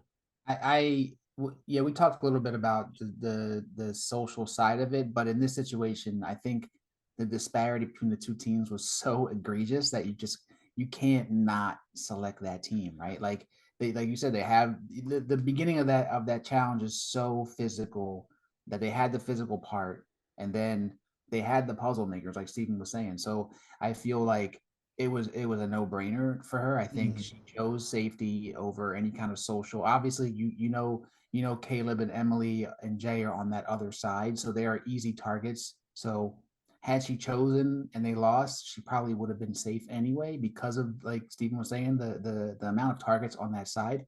Um, but she wanted to get that merge buff. She wanted to get that feast. Like, she wanted to talk to that group of people and kind of get herself in with them. So she made the absolute right choice. I would have made the same choice as her. Yeah, and Jabbar, before you answer what I was asking too, like a point I kind of want to say there is there's something to be said about, obviously, you want to pick the team that you think is going to win because you want to guarantee your safety, but you know, isn't it a bonus if the people that you think are stronger or maybe people that you don't have as big as a connection with? Because if you think that they're going to win, it's also like a double win in a sense. It's like not only did they win, but now you get to make connections before other people like Jake, who's on the other side. Before people get to them first, I get to go first, right? And I think that that's like an interesting dynamic, which we talked about layers and dynamics that these types of rounds, contribute to the game. So, I think it's just very fascinating, and yeah, I think it was a no brainer to go that way. Jabbar, what did you think? I mean, I absolutely would have chosen blue as well, and I think that it's a no-brainer for several reasons, a lot Mhm. of which you all have talked about. And another one is like realistically speaking, okay, both teams have the puzzle makers, but those puzzles were not difficult or like elaborate Right. style puzzles. Like Yeah. it's a race to who gets to the puzzle first. And Hmm. because like the second one is literally an extension of the first one. It's not like they're doing a whole new puzzle. Yeah, it was like a So I part mean, one and part two rather than a two separate puzzles. which I hated. Yeah, I wish it would have Oh, just really? been I two love separate that. puzzles. I thought that it was pointless. Like it takes away from having two different sets of people if like, you know, Hmm. you can Mhm. just it's a wuzzle. Like I don't Yeah, know.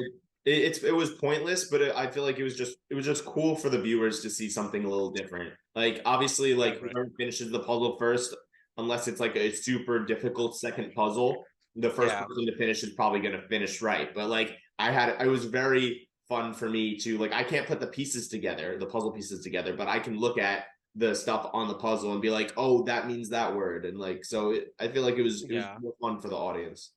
Yeah, I mean, I personally enjoyed that puzzle a lot. I just wish that like it would have been a second puzzle that had nothing to do with that to Right. give the other team a chance to come back. Because, like I said, once they got to the puzzle first, in my mind, it was a Hmm. sweep. So yeah, I think yeah, Katura made no wrong decision Yeah. there.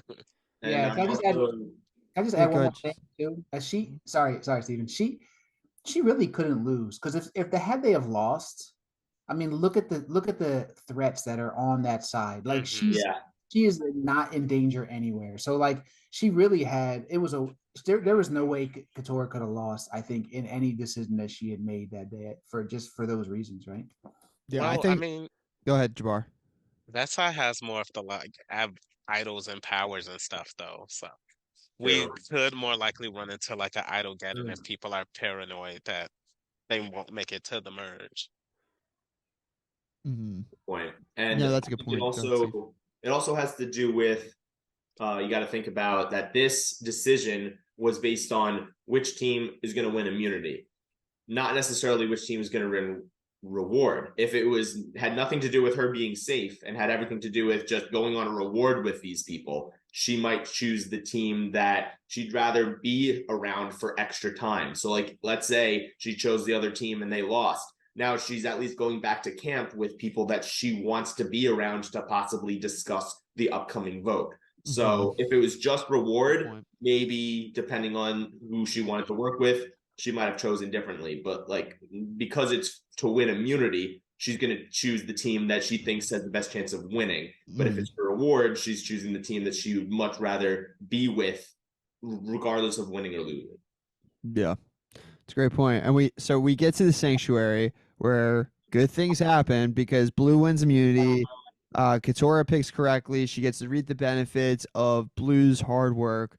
I hate the And sanctuary. It's so old. Please just do anything different. Stop calling yeah, it sanctuary. Like, bring back Applebee's, bring back Outback Steakhouse, stuff like that. right. Yeah. And, shockingly enough, we see at this sanctuary, I think it's Seafood that is like the first person to kind of open the floor here and start talking names because, at first when you get to this feast and you got to imagine they're starving, they're hungry, like we know that, right? But they're itching to talk as well. It's like you got to eat, you got to fill the belly first, and then they always talk about, you see several confessionals throughout the game where people talk about like this food has fueled me. It's brought new life to my brain in a sense. It's like it allows you to process things and it allows you to comprehend things in a different light that we do every day because we have food, we have water, we're so on top of our things because we have routines and we have nutrients, right? Where they're lacking all these things,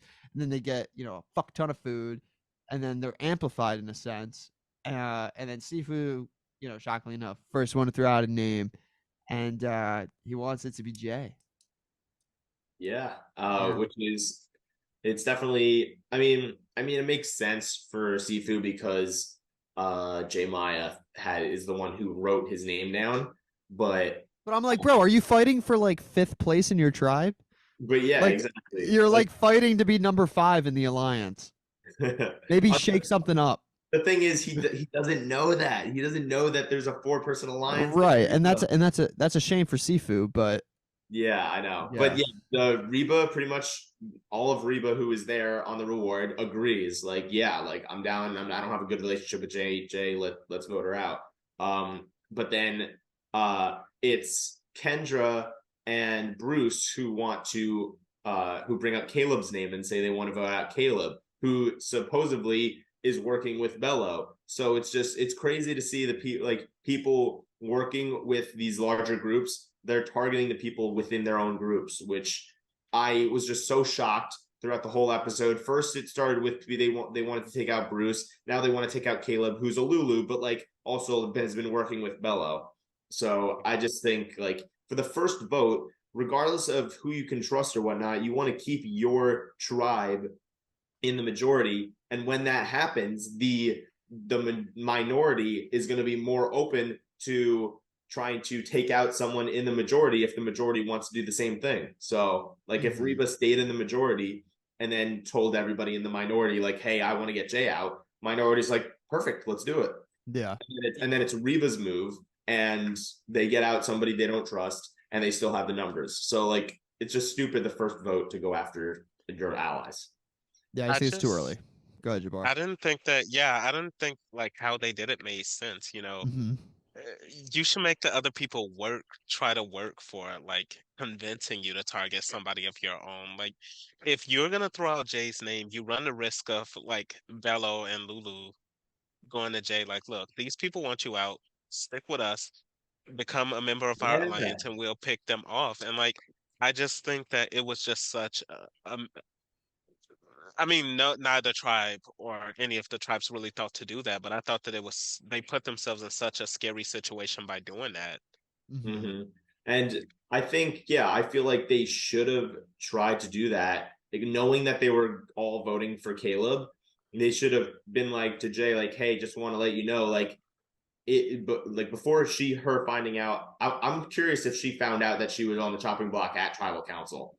Like maybe she didn't even know that she was possibly a vote. But if she found out that her Rebas were against her, and then she seems like the kind of person who would be like, oh no, like they're definitely lying to me to just mess with me, goes back to D and Julie and says like, hey, they just told me that you guys were after me. I know they're lying, but like that's what I heard. And now they maybe want to turn on a bellow, and like Kelly could go home or something crazy. Let So them I don't know. let Maybe them that's put one.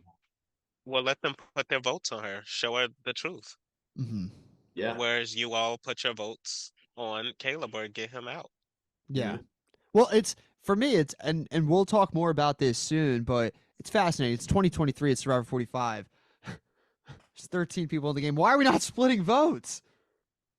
Yeah. Like, Seriously. I was so shocked to I see could not that. believe it. Like, when have you seen like a post merge or merge vote that was unanimous like that? I don't ever remember seeing that. That's crazy. No, It's it's been like a he very long time, I been feel like. like Wentworth, right? Yeah. It was Elizabeth from David versus Goliath, right? Oh, okay. Yeah. Okay. It was the calm before the storm. Like every other round after that was crazy. Yeah. Like Yeah. I don't know. But and I'm sure, we're going to talk more about the vote when we get to the vote, but for me it was just like, but that goes into the strategy that happens before, the vote is, are we going to split votes? Are we not going to split votes? Why? Why not, right? And it's like I'm interested to see. Well, we probably won't see, but I'm interested to know or to at least speculate, like, what goes into a vote that's so, like, just, they must have known that he didn't have an idol, right? And just known it for a fact, and we're so dead set on it. And we're just so convinced that the 1 in 6 was just not going to happen. And it's always the time when you think it's not going to happen. You know what I mean? It's Yeah. Survivor. It's always poetic in that sense. And when we'll talk more about why Caleb ends up playing that shot in the dark, but it just fucking it rocked my world. It was great. Yeah. I mean, if you're putting all of your votes on Caleb and you know there's a shot in the dark in play, like there's no way that Caleb's not going to know it's him if everybody is voting for Caleb. Like if there were some people who weren't, maybe he thinks, "Oh, I'd have the numbers," but everyone was voting Caleb. So for the fact that nobody like had written anybody else's name down, cuz also there's 13 people. If you write down someone random, right? No one's going to know it's you. You could blame it on any of the other 11 people in the There's game. a lot of room to work with This there. yeah, No one's and going to know. this is why I think Emily showed even more skill than she has because Emily gets her way without because if somebody throws a vote to save Caleb or something, They're gonna people think it's probably her. think it's her. Which Right. is why So somebody voting else with should have done it, not Emily. yeah. Yeah. So it really worked out for her the most that nobody else did it. And she Because it's still like, got out the person she wanted. yeah, and it's like, because he goes home, her hand, she voted with the majority. She's with them, Mm-hmm. right? But if he Mm-hmm. doesn't go home, you know, she shows her cards by saving Caleb in that sense. She shows the positioning of like, we're together. I want to save him. We'll be a pair, right? And then that can be detrimental. So I think she did. I think because at first, when they were first reading the votes, I'm going to myself, I'm like, holy crap, dude! Like, Emily's about to vote someone out by herself. You know what I mean? And then we see, and I was like, that is such good skill, like Jabbar said. Like, that is, I don't know that I would have even been able to think that through in a sense. I think I would have just been like, I want to save my person, blah blah. Kelly. You know what I mean? So it's Uh-huh. like it's crazy. Yeah, and Yeah, with Emily going to Caleb and saying like, "Hey, like you're about to get voted out. You're like shot in the dark, like screwed, like to the point where you need to play your shot in the dark, or else you're going home." Um, and then Caleb's like, "What about Bruce?" And Emily's like, "Bruce is 100% voting you out. He doesn't like you at all. Sorry." That was so It funny. was so good. Oh my god. And I Yeah, think someone Bruce doesn't mentioned like you. this. Sorry. I'm so sorry, Steven. I'm sorry. No, no, no. You're good. I was just repeating what I said. I think somebody mentioned this earlier where like they were saying how Caleb was in his earlier confessionals where like he's like, "Oh, I'm basically teaching Emily how to play," where this is the second time we've seen them at a tribal council together where she makes a bold Yeah. decision that saves his life.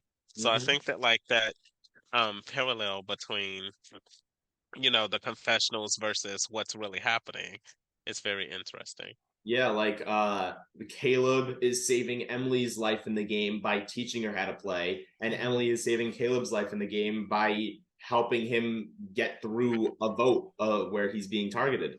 Exactly. It's awesome. They couldn't have scripted this better. Like it seems scripted, but it's not, which is insane. Yeah. Yeah. Mm-hmm. So yeah, and then so Caleb tells Sifu and Drew about Bruce's idol after hearing this, and tries to get Reba on Caleb's side. But then he goes and calls out the three Reba girls. And after that, it seems like he's definitely getting the majority of votes because the way D reacted, like it seems like if you're calling out the Reba members, but you want them to be on your side, like now neither of the sides want to work with you, and now you're kind of Hmm. screwed. Um, and like I said earlier, like I think D overreacted. I don't think Caleb was trying to paint a target on D's back. I think he was trying to lower the target on D's back by saying, "Hey, if you guys vote out J Maya, it shows that you guys aren't actually as close, and people Yeah. won't target you. But if J Maya stays, there's a chance people might target you when I'm out of the game." Mm-hmm. So It's just, but it comes down to that thing that you always hear around Survivor, where perception is reality, and mhm, whatever that means to anybody that's playing the current game, right? It matters. Whether it's true or not, the perception of your stance in the game, the perception of your relationships in the game, it all matters, right? Like we'll talk about like live reality games that we play, like it's one day, right? But it all matters. Anything that you do in these games, it matters, right? And so do I think D overreact? I don't know if I would say the word overreacted. I just don't think she reacted the way that's good for her. Um, I don't know that it's much like, an overreaction in a sense. I just don't know that. I think like if I was D in that situation, I'd be like, okay, you know. mhm. But I don't Yeah, It's know. pretty Jabbar, clear. Jason, what do you think? Jabbar.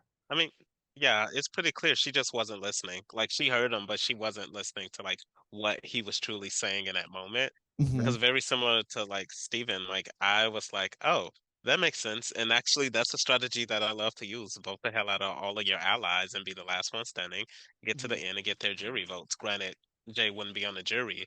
But like I just think that he heard her name and like she didn't truly take the time to process what he was saying, which is fine. Like she has the power to not care, but Mhm. that Mm-hmm. might be her detriment in the future.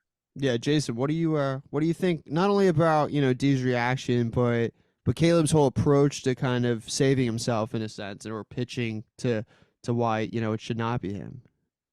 Yeah, I think I agree with Jabbar 100%. I think that she just kind of misinterpreted what his intent was behind it. Mm-hmm. And she just heard, like, you said my name, right? And also, there could be a little smoke screen behind that too, right? That's public and tribal. So, and D is very, like we talked about very in the beginning of this podcast, like D is smart and she is 10 steps ahead. So that could be a little smoke screen. Maybe she wants to work with Caleb next week. I don't know. Like we'll see what happens. But I also think, and I sat there live watching it, um, and I was like, what is he doing? Like, Mm-hmm. why is he saying all this in the live tribal, not live tribal? Why is he saying all this in tribal? Why, like, Mm-hmm. why is he bringing other people in it? And I know he was in his mind.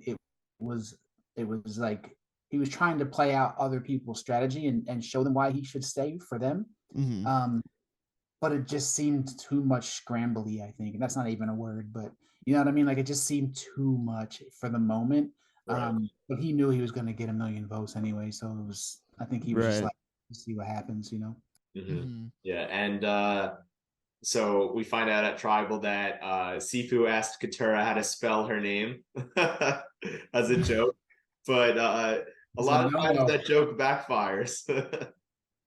Yeah, I mean, for me, I would never ask someone how to spell their name because you just never know how they're going to interpret it because perception is fucking reality, right? Mhm. Like, and he's a good friend of our, of us, good friend of the podcast. I had to write down a name, Govind, one day, and we were playing a game, and like, I didn't like, you got to remember, I knew this dude for like, at that time, for like 8 hours, 9 hours, right? So I like forgot even like the name. I was like, G, like we call him G, like whatever. That's how I'm remembering him right now. We were never on the same tribe, blah, blah, blah. And I wrote it and I was spelled it horribly. I'd rather spell it horribly than never ask you directly like, how do you spell your name? Right. Right, Because yeah. then it's like, what are you going to say? Like, yeah, because I want to like award you the win. That's why I want to write your name. Like, no one's going to fucking believe that. Exactly. Like in the game that you're talking about, like I had to write down Dresden's name and I spelled it with a Z and a T. Me too. Like I had no It was Dresden for me. it was Dresden for me. It was but like you never know. And like you and Govind were my top two allies, and with him being one of my closest allies, I constantly ask production like, hey, what's his name again? Like I literally forgot his name. Yet I was like super loyal to him. So Yeah. it's pretty fun. But yeah. Right. But yeah, I mean that's just very Sifu-esque to ask, Mhm. that like he is just a character. He's there to be a character. And he's doing a good job at it. I mean, Sifu's being Sifu. Did you guys know Sifu like plays metal music? Mhm. So if you go to his Instagram, you'll see that Sifu like plays the guitar and he like fucking sheds. Like he's like good. Like he shreds like well. I'm like inclined to be like, yo, bro, like let's Let's jam out together. let's Yeah. jam out. Like he probably leave me on red, but like whatever. Um, it doesn't hurt. It doesn't hurt to ask. You gotta call him the master instructor. Exactly. And I'll be like, look, I have my black belt upstairs. I have a guitar. Like we have so much in common, Sifu. Like this is great. We have a lot more in common than you'd think. Um, but another thing about this, this tribal council that I fucking loved is we finally get a Penner moment again. Yes, a Penner moment. Where he's like, Denise, right? It was Denise, right? He's like, Denise. Yeah. Well, we get like a J. And the only thing that like made me feel bad, and this is just me being like, I work in human services, like I work with people, like just people person, like it's just like I'd hate to know that the vote's probably gonna be me after this person played a shot in the dark. Like it's probably me. Yeah. And it's like all you hear is your name by the person that just played the shot in the dark that you were targeting. That sucks. That yeah, that's why I kind of felt bad. Like I was very happy when that shot in the dark said safe. For like seeing everybody else kind of like parade around and like you're looking at Jay and she's just like sitting there sulking. It's like, Mhm. wow, Yeah, damn. exactly. And Yeah. I know this definitely wasn't the intention of Caleb, and Right. I feel like him saying Jay was just to be funny. Hmm. But what's interesting is if I don't really know exactly where he voted in the lineup of people, but if he was one of the first ones to vote and he yelled Jay, everyone's probably thinking, oh, if his shot in the dark were well, I guess not his shot in the dark because then he wouldn't have a vote, but Mhm. like maybe they're not like thinking like that and they're like, oh, he has a vote, but oh, his shot in the dark might work, and like forget that he doesn't have a vote, and people might be all putting their vote on Caleb because like, oh, there's at least one vote for J Maya, Right. so even if he plays it correctly, Right. because they're starving, they're not thinking straight, maybe they forget that he loses his vote and they're thinking, oh, there's one vote for J Maya, so we can all put our votes on Caleb. That could be going through their head, who knows. Yeah. So when we see in the voting booth as well, we see Austin sacrifices his vote again. Now he's got that idol all the way into the final five, which we'll probably see how that affects his game. We're gonna see how that affects his game. And I'm eager to see if he's going to get that second idol. If he's gonna get voted out with an idol in his pocket. There's a lot of possibilities. My stock is high on Austin. I feel like he's kind of like Malcolm in a sense, though. Like, I think he's going to get cut right before he has the chance to plead his case. And then it's going to be someone like, you know, like a D or Julie that gets to the end and win the game. And that's just kind of where I am right now as well. As far as that goes, too, when we're talking about the vote here, Caleb plays the shot in the dark. and we see that every vote is for Caleb. That was And wild.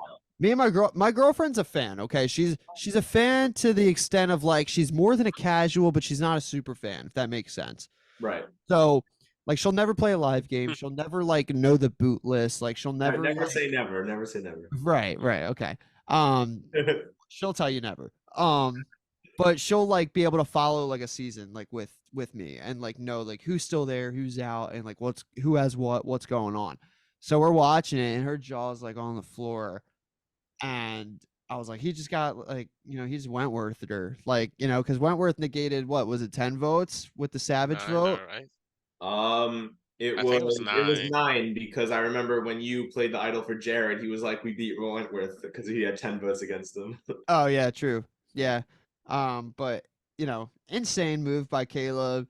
It just shows that Caleb's like meant to be in this game still, which is exciting too, because we know that Survivor's a real game. I don't care what anyone says out there. It's real. Like the people that play will tell you, like anybody that is ingested into the community, it's real and we know it. And like for Caleb to be able to stick around like longer when he was almost the sixth boot, like for entertainment, for strategy, for game dynamics, like everything. It's just Jeff's kiss that he's still there because so much more interesting to keep a Lulu, especially one that's Caleb and Emily and that interesting dynamic than to just like lose Jay. You know what I mean? Like, so I'm cool with Jay going this round.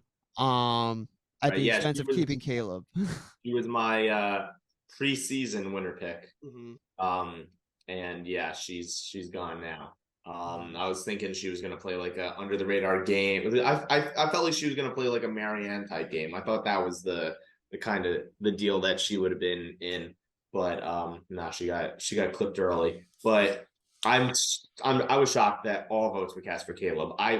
When Jeff said one vote left, I'm like, oh, J Miles going home. And then when I saw Caleb, I think everybody's jaw hit the floor. Like Yeah, you were at a watch party, right? I was at the watch I saw party. Jordan Kalish took a video and you were in it. Yeah. Yeah. So yeah, that was wild. And then after that, they have to re-vote. We know Caleb didn't vote, so he doesn't have to go up to the booth, but Austin still has to because nobody knows that he sacrificed his vote. And everyone has to go, but then they have a live tribal and to try to figure out who the next person to vote out is. J Maya is fighting for her life, knows that her name was on the chopping block. And she was smart in going after Emily because, if they wanted to go get out Caleb, the next best thing is Caleb's closest ally, Emily. So I think that was her only shot at being safe. If she went after anybody else, she was screwed. Because obviously, if nobody else's name was going around, then if you just threw out someone random who nobody wanted to vote out, you're 100% going home because, you can't put together a vote that quick unless it's like you have a real good reason for switching the vote to someone. So, and Emily, Caleb being super close. So she tried her best. Emily didn't really do much. She was just trying to like be like, hey, are you like, I'm with you, please don't vote me, like kind of thing. She seemed like she couldn't really do anything. She was just hoping for the best. And Jemiah ends up going home. One vote for Emily from Jemiah, and then unanimous vote. I was shocked that there was 2 votes back to back in the same tribal council that was pretty much unanimous. That's pretty crazy. I think the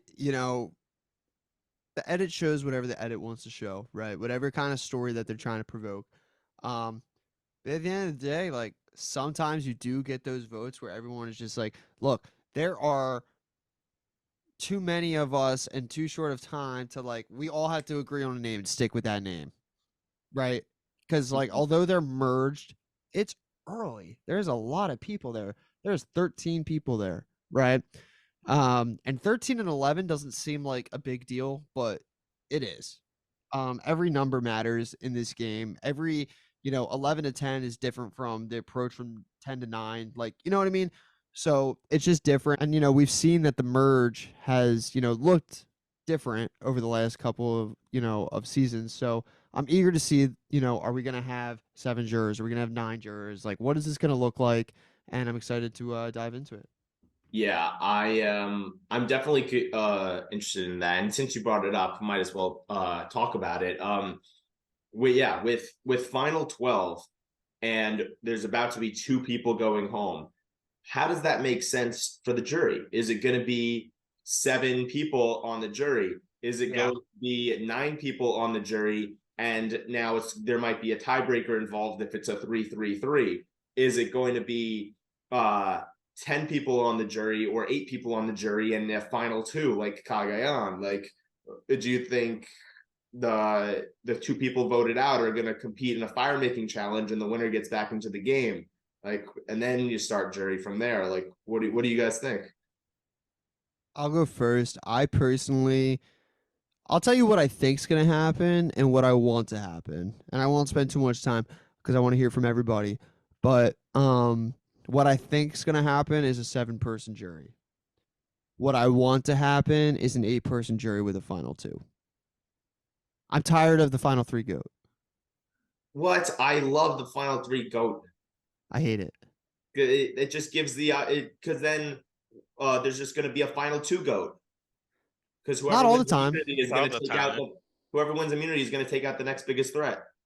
Well, I don't know. So the goat's guaranteed final two if they make final three. And Well, what you never know. It could be a it could be a final three. situation. It could be a final three to where the winner of the final three immunity challenge wins, goes to the final two, and then the other two have to do fire regardless, and then whoever wins fire has the spot.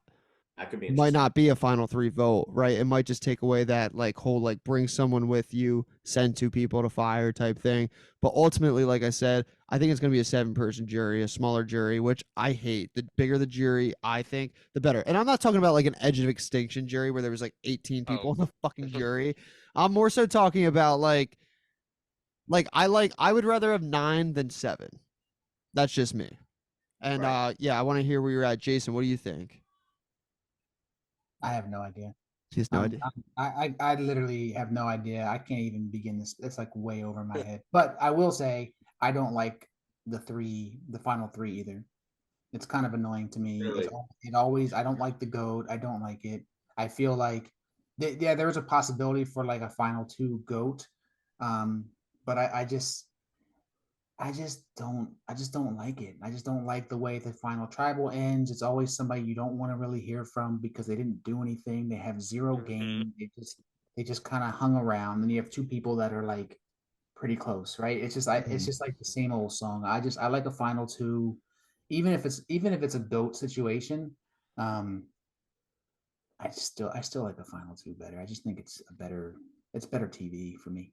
I just like unless you're an absolute idiot, if you win a final immunity, there's going to be a final two goat if the final three has a goat. Like, why would you bring the stronger player to the final I two? don't know. Ask Woo. I Yeah, was I gonna mean, say, yeah. But I don't think people will be. I don't think there's that many people who are at this new era stage of the game that would sacrifice the $1 million for loyalty. I don't Mhm. think that's going to happen anymore in the new era. I think the final two just makes the winner of the final three immunity win the game wow. probably almost all the time in the new era because you're going to bring the person who is the worst player to the end unless the winner of the final immunity challenge is the goat. Then you're just deciding who's going to win, whoever you bring with you. That's why I like the final three.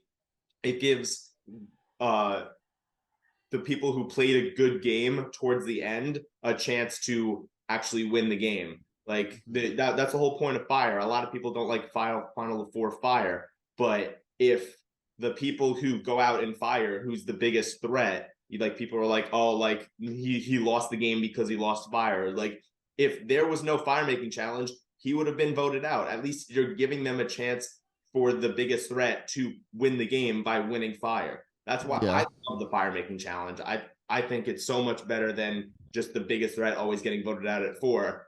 It's better to have the biggest threat always having a chance to win fire.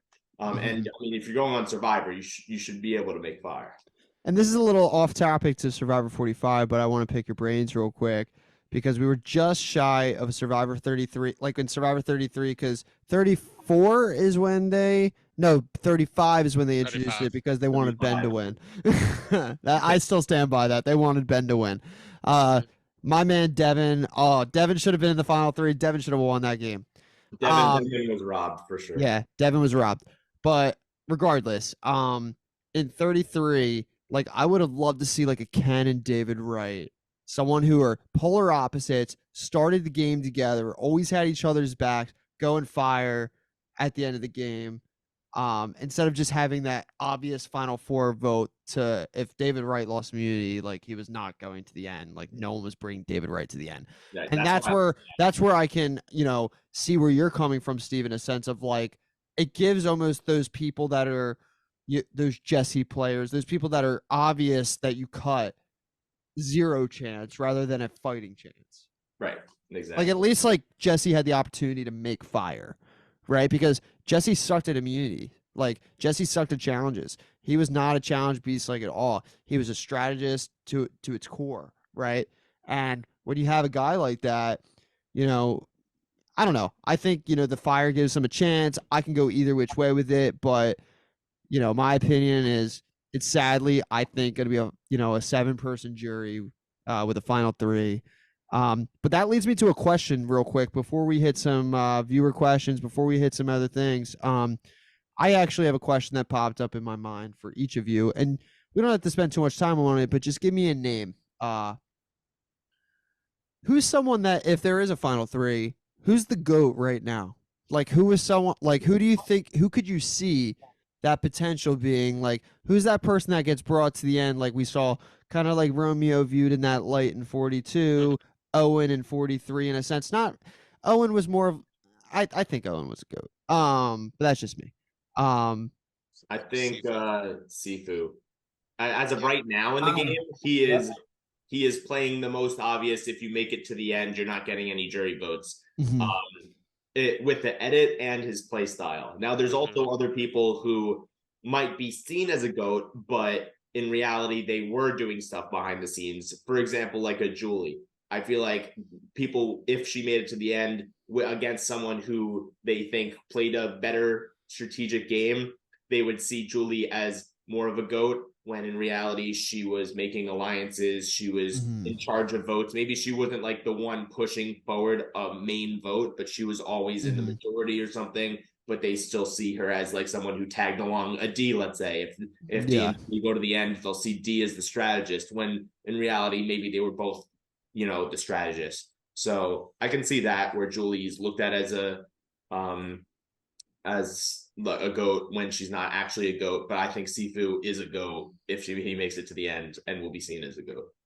Yeah. Yeah.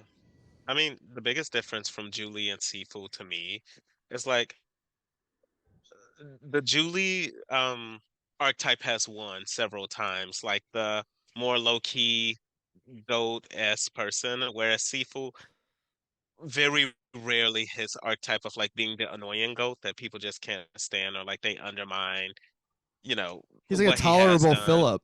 Yeah, Yeah, like exactly. exactly. Yeah. Yeah. So I mean, I think I think it's him. Yeah. Agree. What do you But think? yeah, Jason, what do you think? No, I was gonna say Sifu Yeah, 100%. yeah, you were on the seafood I train. would I would take him. I would take him because he would get Yeah. juiced. No Yeah. saying. And he's loyal. That's the thing. He's loyal to a fault, right? So like I don't think he's in the game enough, like strategically, to realize that he's the GOAT and just be happy to come along for the ride and do nothing. So he's perfect. He's Mhm. perfect. Right, exactly. And like also in terms of what we're talking about with the whole like jury situation, um, I I really hope it's not 7 jury members. I would hate that. Like they did something like that with Big Brother this season, where they just decreased the amount of people on the jury, and I hated that because for people to make it that far into the game, they deserve to be part of the jury. Like I prefer more bigger juries than smaller juries, but what I really want to happen, which has happened before in like Australian Survivor, and I wish they brought it to this American Survivor, is if the two people who get voted out compete against each other in a fire making challenge to get back into the game, or even like an immunity challenge or something to get back into the game or something like that. And battle back. a battle back like that. I think that would be really fun, and then the winner gets to earn their spot as a jury member. But still be in the game, but at least make it to the jury phase. I don't Or hate that, and I think that's possible with the type of thing they're trying to set up here. yeah. But then here's an interesting thing to talk about is if there's a 9-person jury and there's a 3-3-3 tie, what happens? I actually, for the Survivor game that I host, I wanted to do something like this so that the person who might have gotten fucked by the final 12 twist can be a member of the jury. And I did that and had 9 people as part of the jury. And we didn't have one, but we almost had a 3-3-3 tie. And I was going over like, what would I do in that situation? And I want to hear what you guys think. Some of the things I was thinking of is maybe the first member of the jury's vote does not count. And then you go from there. Maybe whoever gets taken out in the final 4, like their vote counts twice. Maybe they introduce an advantage where like in the final 4 immunity, if you win it, then you get to like double someone's jury vote. That could be something interesting. I think the most fair way that you do it, and this might be pathetic, but this is something I thought of literally 10 seconds ago while you were asking this, is you make all 3 of them draw a rock. Oh my God. Hold on. No. It's not that. It's not that.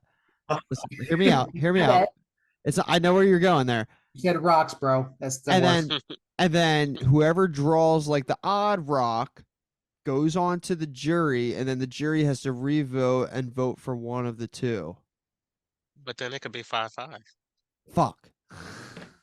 No, That's true, yeah. I don't know. I don't know. I'm not a casting director. I'm not a producer. I don't know what would happen Maybe there. they could do like a final 3 immunity challenge, and then whoever wins immunity has to vote one of them out. They could do where they revote, and then people can change their vote now knowing it's 3-3-3, and then if it's still 3-3-3, maybe you vote for who you think should get second place, and then whoever has the most votes there. Like you can't vote for who you just voted for. You have to vote for another person. That would be such like weird That's Survivor. what I was gonna suggest. Like have them vote, but they can't vote for the person they voted for the first time. Mm-hmm. That'd be crazy. I would Or do they like vote somebody out. Or yeah, what if the jury votes one of the final 3 out? Like who you think deserves not to win, and then revote from the final 2. That could be interesting too. Yeah, that would be interesting. I would do like a fire thing, like have all 3 do fire. First 2 go to final 2.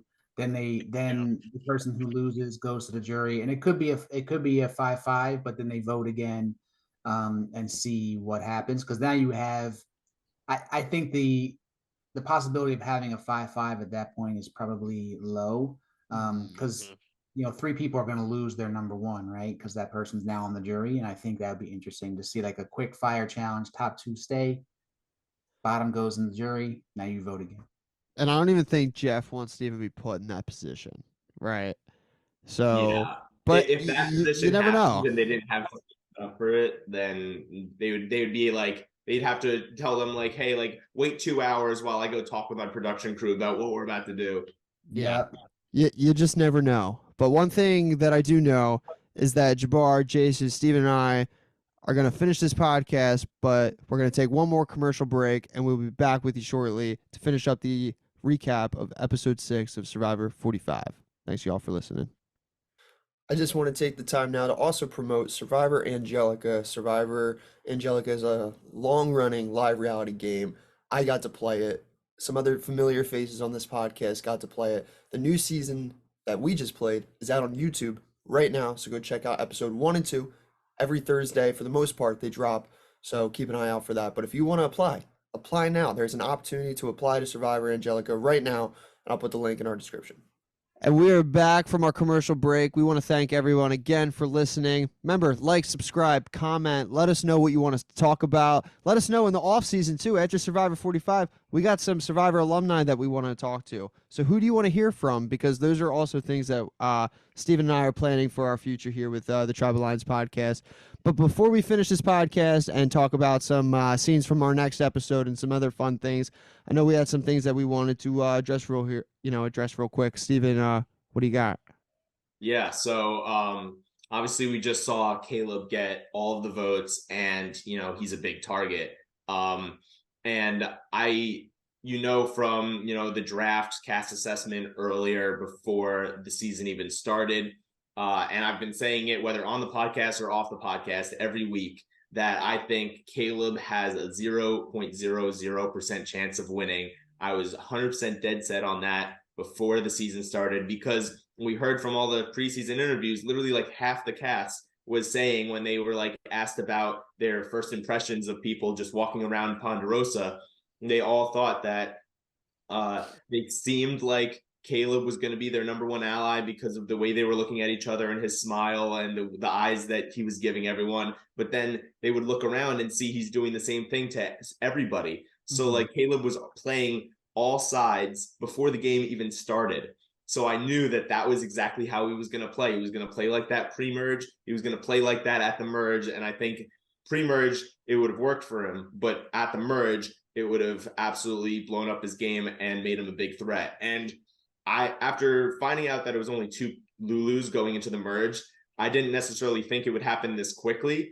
But not knowing that it was just going to be 2, let's say it was more, like I expected Caleb to be a very early merge target. So I mean, I pretty much predicted this, of Caleb being targeted pretty early for playing all sides. I knew it was gonna be him. Just he couldn't help himself. Yeah. No, yeah. I mean, I pegged it early as well. I'm big on listening to the preseason press, like anything that comes out early. I'm usually pretty like much on it as well. And for me, I thought similarly to Steve, is like he's great. Like if you're a casting director, that's like that's gold right there, right? But just because you look like the perfect Survivor player doesn't mean you're gonna win. Because honestly, like you can't be the best player there and win these days. Like it's just not. Because, but the word best, I guess, is subjective and can and really has no weight at all, because what defines the best, right? Because there's so many ways to win this game. And someone like Caleb can win this game, but I don't see it happening for him in this season. He needs a dumb cast, or he needs to be a little bit more under the radar. Agree, and neither of those are true for him this season. Right, exactly. And then when J Maya got voted out, now Austin and Kelly have a steal a vote together. There's no way they use it together. So whoever gets voted out next out of them, the other person will now have a full idol. And to be honest, I think Kelly will be the next one to go, because if Austin does get targeted, he can play his first idol. So I think that Austin will end up eventually having 2 idols in the game.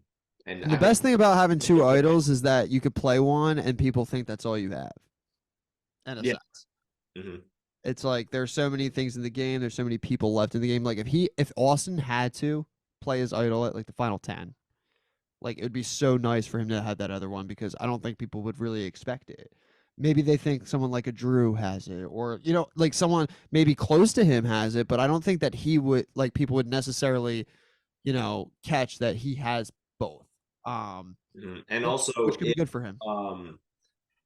If he's able to hold his idols until like final 9, final 8 or something, if people find out he has the idols, they either are going to be really careful about trying to blindside him, or they're going to be too afraid to vote him out because they might not have the numbers to split the vote on someone else. And because let's say they don't get the Reba 4 out and it's still the Reba 4 at like final 9 or something, like they can't split the vote. So if they put all their votes on Austin and then Austin plays the idol, or even if they put all their votes on someone else Austin's close with and then Austin plays the idol for them, then the other side is screwed. So they might be too nervous to go after Austin, and Austin might make it far just because he has these idols, which could be scary because he's also a physical threat. Yeah. So now we get into the scenes from the next episode. We already talked about how it's going to be a double tribal, but we also had a lot of names getting thrown out in the scenes from the next episode. Someone whispered that they wanted Bruce out. I couldn't tell who it was, but some girl wants Bruce out. Everybody wants Bruce out. It's just a matter of when it's going to happen. Exactly. Jake says that he wants to disarm D. So I don't think he's going after D. I think he's going to be going after Julie, because D and Julie are probably close. Right after Caleb saying like, "Oh, the girls are all tight," and obviously they weren't tight with Jay, but they probably took that D getting so defensive, like, "Oh, well, now they're gonna see D and Julie as this tight pair." So I have a feeling that Jake might be targeting Julie in this upcoming episode to try to get D's numbers down. Maybe because Jake is not in the same 6-person group as D, and maybe before the immunity challenge like happens, like there's like strategy at camp, and Jake like thinks D is this big threat and wanted her out, but then now he can't get her out because they're not on the same 6, and then so like might as well get Julie out now because it's like getting D out kind of. So I can see that happening, or maybe Drew or Austin, but who knows? It's gonna be messy. It's gonna be, and then he still wants Caleb out, which makes sense. Yeah. So now we're gonna answer some questions from our viewers. So we already answered the one from Shane about Sifu and being a NPC, but we also had a question from Madison, and she asks, "Who is in the best spot on this merged tribe?" So what do you guys think? I need a second to think. I say Austin. I think Austin. He's in a good spot. He's got good allies that are trustworthy. He's survivor rich, if you will. So that's nice. And I think he's in a good spot. People trust him. Yeah. I was gonna say Drew for similar reasons. I'm gonna go with a wild card here. All right. Just because why not? I think Jake's in a great spot. Yes. No, you're absolutely right. I think Jake is in a great spot. Not one single like we saw like one confessional early on, maybe even it might have been the premiere where like Katura maybe viewed him as this small threat, but then like later you see that he is not viewed as a threat. Everybody likes him. Like he's worked with different people. I think he's in a great spot to where why would you vote Jake out right now? One alibi to that. Sorry, Pat. Yeah. This is directed towards you. They haven't really talked about his fainting in camp. Like, are you concerned about that in his, like, as you have him in a good position? Yeah, I do. I'm concerned in a sense, like he's fainting, like he's like something like we've seen it twice now at this point, right? I don't think it's like ultimately going to take him out. I've seen things where it's like, is he going to be a medevac? Is he going to be, this, that, or the other? I think he ultimately holds strong. I don't think that capitalizes on him and takes him away. But it's concerning for sure. There's something to be said about a guy that, he's even said it himself, 2 years ago, he couldn't do this. He's got, he's lost a lot of weight. He's made some healthier choices for himself. He's done the things that he needs to do in order to live out his dream. And I would hate to see, something physical like that to where he's trying his best to take him out of the game. So I certainly hope it doesn't happen, but there's a world where it does. And I hope we don't dive into that world, but, it's certainly a concern for sure, especially because he was like first overall. I did a Survivor draft with Steven. I did it with Jay West, who you're all familiar with, and Govan, Madison Brown, Jared Roth. We did a whole like Survivor draft. And Jake, I took first overall, and people were like, huh? But he screams someone who is going to be an end gamer. I think he makes it to the end. Does he win with his edit? Probably not.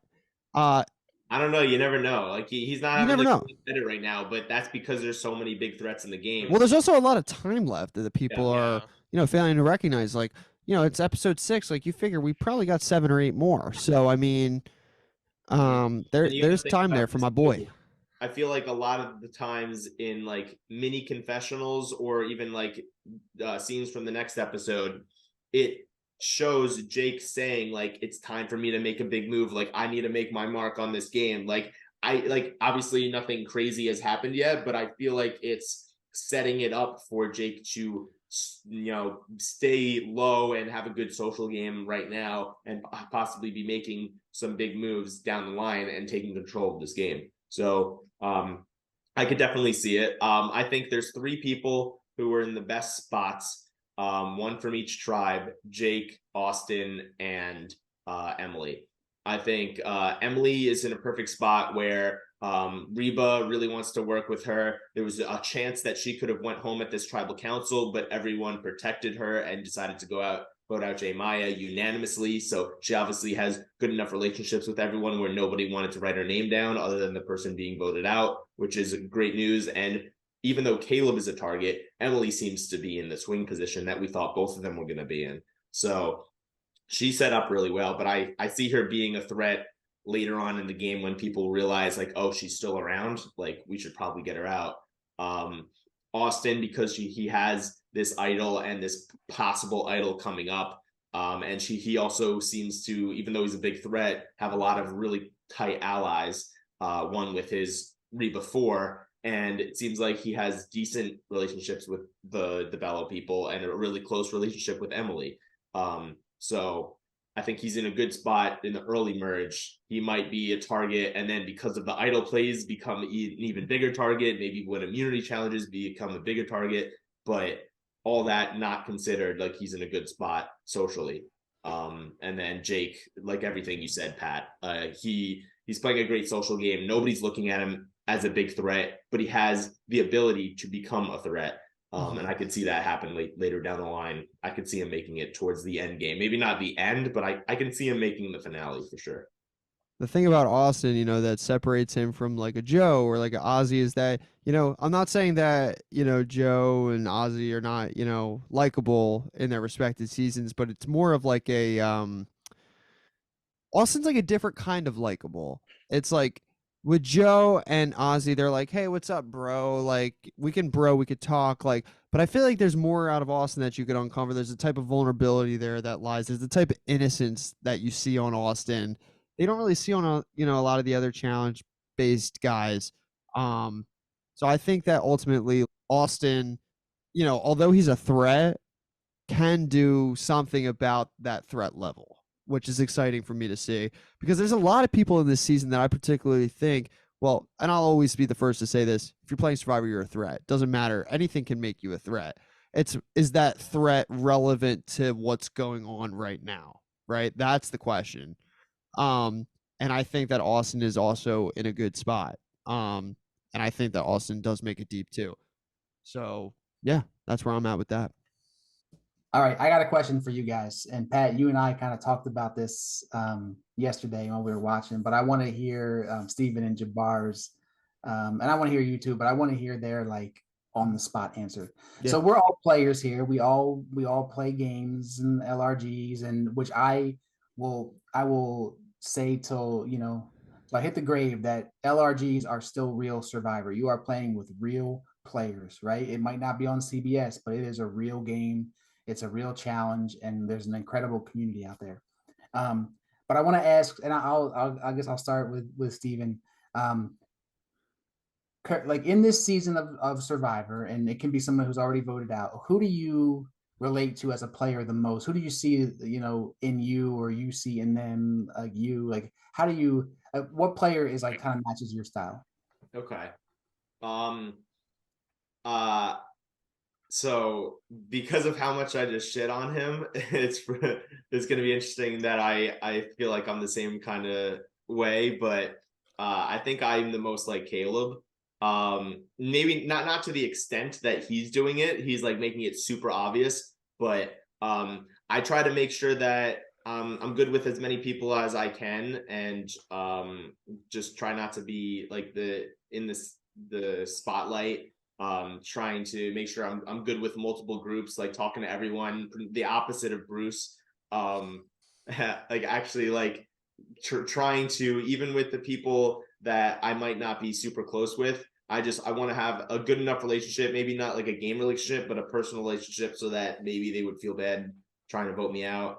So yeah, I guess I'll try my best to communicate with as many people as possible, and be very have a smile on, like Caleb, golden retriever energy. That usually helps me earlier on in games, and then when the merge hits, I usually get fucked by an advantage.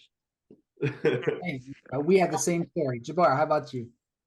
I guess I have two answers. One being Brandon, just from like a physical thing. Like I'm pretty clumsy. I'm not the best at challenges, which I found out in live games. But just like from a strategic positioning standpoint, I would probably say Drew, which is why I don't think I like him too much as a character. Um I don't know. I just think that watching him just this last episode, I resonate with how he thinks about the game. For the record, Jabbar, I feel like you also like give me. I think that you also share some qualities with D, Oh, she has really good reads. Yeah. and I feel like you have really good reads. Like social awareness is key. Like she's one of the most socially aware people on the cast. Like I don't Yeah. know. Yeah, I Yeah. think you could. Yeah, That's could a good point. should I say think D as B's well. gonna get cut by the boys, but yeah, Mhm. that's Yeah, maybe. Yeah, possibly. Yeah, I feel like, like I feel like socially probably Caleb. Strategically, I feel like I'll probably more like Drew in terms of like trying to think through each vote, like what makes sense. Like if I want to get rid of Caleb, but that might upset Bello, like that, like just being able to like understand like that kind of situation. Mhm. hmm Yeah. Pat. Yeah. I Yeah. I was can't win talking. an immunity challenge for my life. Individual immunity. I still haven't won one, so You will Well, one day. your time's coming. Yeah, your time's coming, and it's actually shocking that I've won one before you. I am absolutely shocked by that. I'm a little embarrassed. Yeah, you should be. But you've had more rounds to try though. That's true. That's true. But no, to answer Jason's question, we were talking a little bit during the episode. I compare myself to Jake in a bit socially, as far as like I think that's a good comparison. nobody views me maybe as this huge threat. My social game is my strategy, to where I'm not this huge game bot strategist, to where I go off reads, I go off vibes, I go off what feels good for me, and I go off my experience. Just like, I'm one of those people that like, like when you're in a room with like a lot of people and your buddy's there, and then like someone says something out of pocket, and you and your buddy make that eye contact, like like you just see what that person just did right there. Like you can like read the room. Like, why would that person say that in front of these people? Or like, why would that person like act like that in public? Like, I'm the first to be able to like read, and I think that Jake does a good job at that too. Um, but I would say like maybe I'm a hybrid between like him and like Kelly, in a sense, to where like everybody was like trying to approach Kelly. Like she was seen as someone who was approachable. Um, so if I had to say, like maybe like a cross between them two, Okay, nice. I'm and 100%. Brandon when it comes to challenges, apparently, because Yeah, I'm bad at challenges. yeah. What do you what would you say you are, I am Jason? 100% Caleb. Yeah. Almost to where I'm like, so like I'm unaware of how social I am, and I think I'm under the radar, and I'm not. And as you guys saw from competitive events, touchy subjects, I way misjudged my social game. And I got killed by an advantage, just like you, Steven. Like every single game, I get killed by an advantage. And yeah, and I think it's just one of those things that you don't realize it. You don't realize people are aware as they are, and you think you're just floating through life and having a great time. And hey, how you doing? What's going on? And like everybody notices everything. So that's me. And I feel what you're kind of saying, Jason, and like for me it's like a little different. like I think sometimes you have to push the narrative off you that's put onto you because of the way that you like look like you're like a you're what in your 40s attractive athletic guy that everyone just seems as this like we've talked about alpha male, right? And you're anything but, and you have to spend time proving that. Like I get like the amount of times I get like frat bro energy about me, and it's totally opposite. Like I made fun of people that were in frats, and if you're in a frat, I'm not making fun of you right now, and I'm sorry, don't take this offensively. So you're making fun of me. Right, right. But like I was the type that like I didn't go out in college. Like I didn't like go to parties. Like you know what I mean? But like I reek of that type of persona, which leads to everything that is Survivor, where is perception is reality, and you have to shake it in any which way to make it shake into your favor. And we're seeing that happen so many times this season. Especially going back to all the way episode 1 with Katura and Jake as the lawyer and like all those things like this like I'll be the first to say I'm not afraid of I'm afraid of a teacher more than I'm afraid of a lawyer in Survivor. And the reason that I say that is because like teachers are the most vulnerable, down to earth, especially if they're playing Survivor, they're probably a good teacher. They're probably like someone with a good soul, good spirit. Like I'm reading into everything, right? I am more scared of someone who you can open up to versus someone who is big with numbers, because relationships are everything in these games, and I'm more afraid of the teacher than the lawyer. That's just how I am. And yeah, shout out to Kappa Sigma A to B. Yeah. No, I wasn't shitting on frats, but I wasn't in one, and everyone was like, "Oh my god, like frat bro, like whatever." And I'm just like, "No." But yeah, if it works for me right now, yeah, sure, whatever. Thai Sigma, whatever. I don't know, dude. Like there you go. All right. So we are gonna talk about our Survivor pool picks. So at the end of every episode, we talk about who we're picking for the next episode for our Survivor pool that we do. Pat and I and a bunch of my friends. I host a Survivor pool league where every week you choose who you think is not going to be voted out or medically evacuated or quit the next episode. And if you're correct, you move on. But whoever you pick, you cannot pick a second time for the rest of the season. So you have to be very strategic about your picks to make sure you don't run out of people by the end. So in this upcoming episode, 2 people are going home. So it's going to be double the chance someone picks someone that gets voted out. So this is going to be a very important pick for everybody, and we could lose some people here. Right now, we started with 9, and we're all the way going into episode 7. We still have 8 people. We're going to see some people start to get out in the upcoming few. Right now, Pat has chosen Sabaya, Drew, Kelly, Maya, and Julie. And I have chosen Emily, Caleb, Austin, Kelly, and Drew. So right now, Pat has 9 people left to choose from. I only have 7. So it's not looking good for me right now. But one wrong pick can screw anybody. So it's anybody's game. I might be screwed towards the end. I might run out of players, but you never know. Someone like Pat with 9 people left to choose could choose wrong and then be out. So you never know. All right. So Pat, who do you want to pick for this upcoming week? I'm going to go with Kendra. Okay. Yeah, I'm going to choose Kendra because I think she'll be safe. You never know, especially with a double tribe or, a double tribal or 2 people going home, whatever way that looks. I don't think it's her next, but I'm being strategic with the Survivor pool, and I also don't mind using the pick now. So, because I don't know how much life she has left, but I don't see it being next week. So I'm going to go with Kendra. All right. I think that I can use Kendra a little bit down the line. I think she has a chance to go further than I expected. I don't know if she'll be seen as a threat necessarily, unless she actively tries to go after Emily and then people backing Emily decide to go after her. I see that as maybe the only chance she gets out in the near future.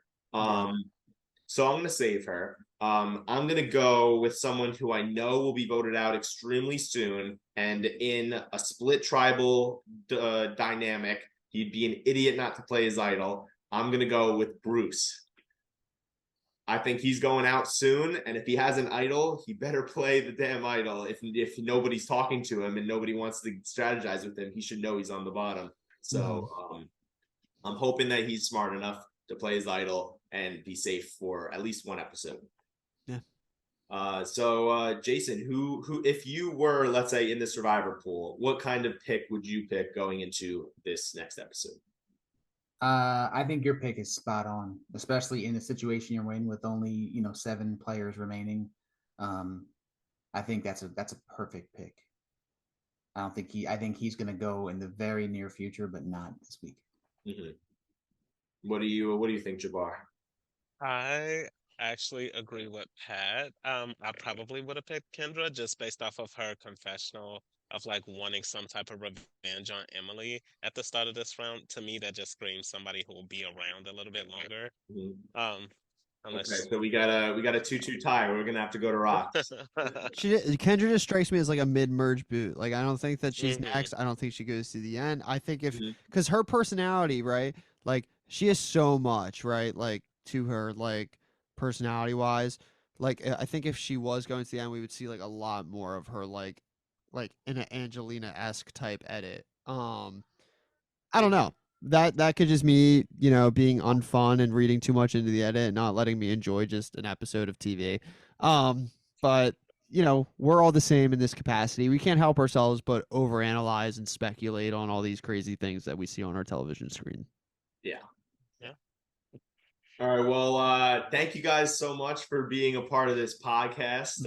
It was great getting to recap episode 6 with you guys. And give you guys the floor if you want to say anything before we wrap up. Yeah, Jason, thank you again, Jabbar. Thank you again, Jason. What do you got to say to us, buddy? Yeah, this was super fun. I love talking about Survivor. You guys are amazing. Thanks for having me on and sharing this. I would love to come back on anytime. You guys just let me know when you need a body.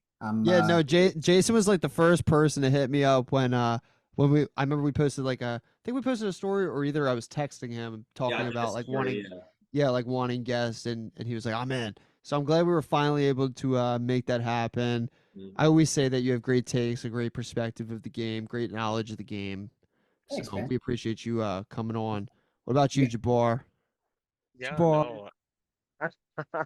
Yes, thank you all so much for having me. Granted, I was giving tests throughout this whole thing, but it was so much fun. Also, yeah, feel free to invite me back as well. It's been a blast. I haven't talked this much about Survivor in years, so. Well, we'll definitely have you both again in our near future, Jabbar. The only way you can come back though is you get all the students that were taking the test to listen to the podcast and answer the trivia questions. Yes. There you go. Please. No, but you're or they can watch the podcast and maybe you can give them extra credit. You never know. Professor Jabbar. That's how it goes. But yeah, like Steven had already said, we appreciate both you guys for hopping on the pod. Survivor 45 has been a banger. It's going to continue to be a banger, and we'll be with you guys next week for the recap episode of Survivor 45, episode 7. Thank you all so much for listening. See you guys.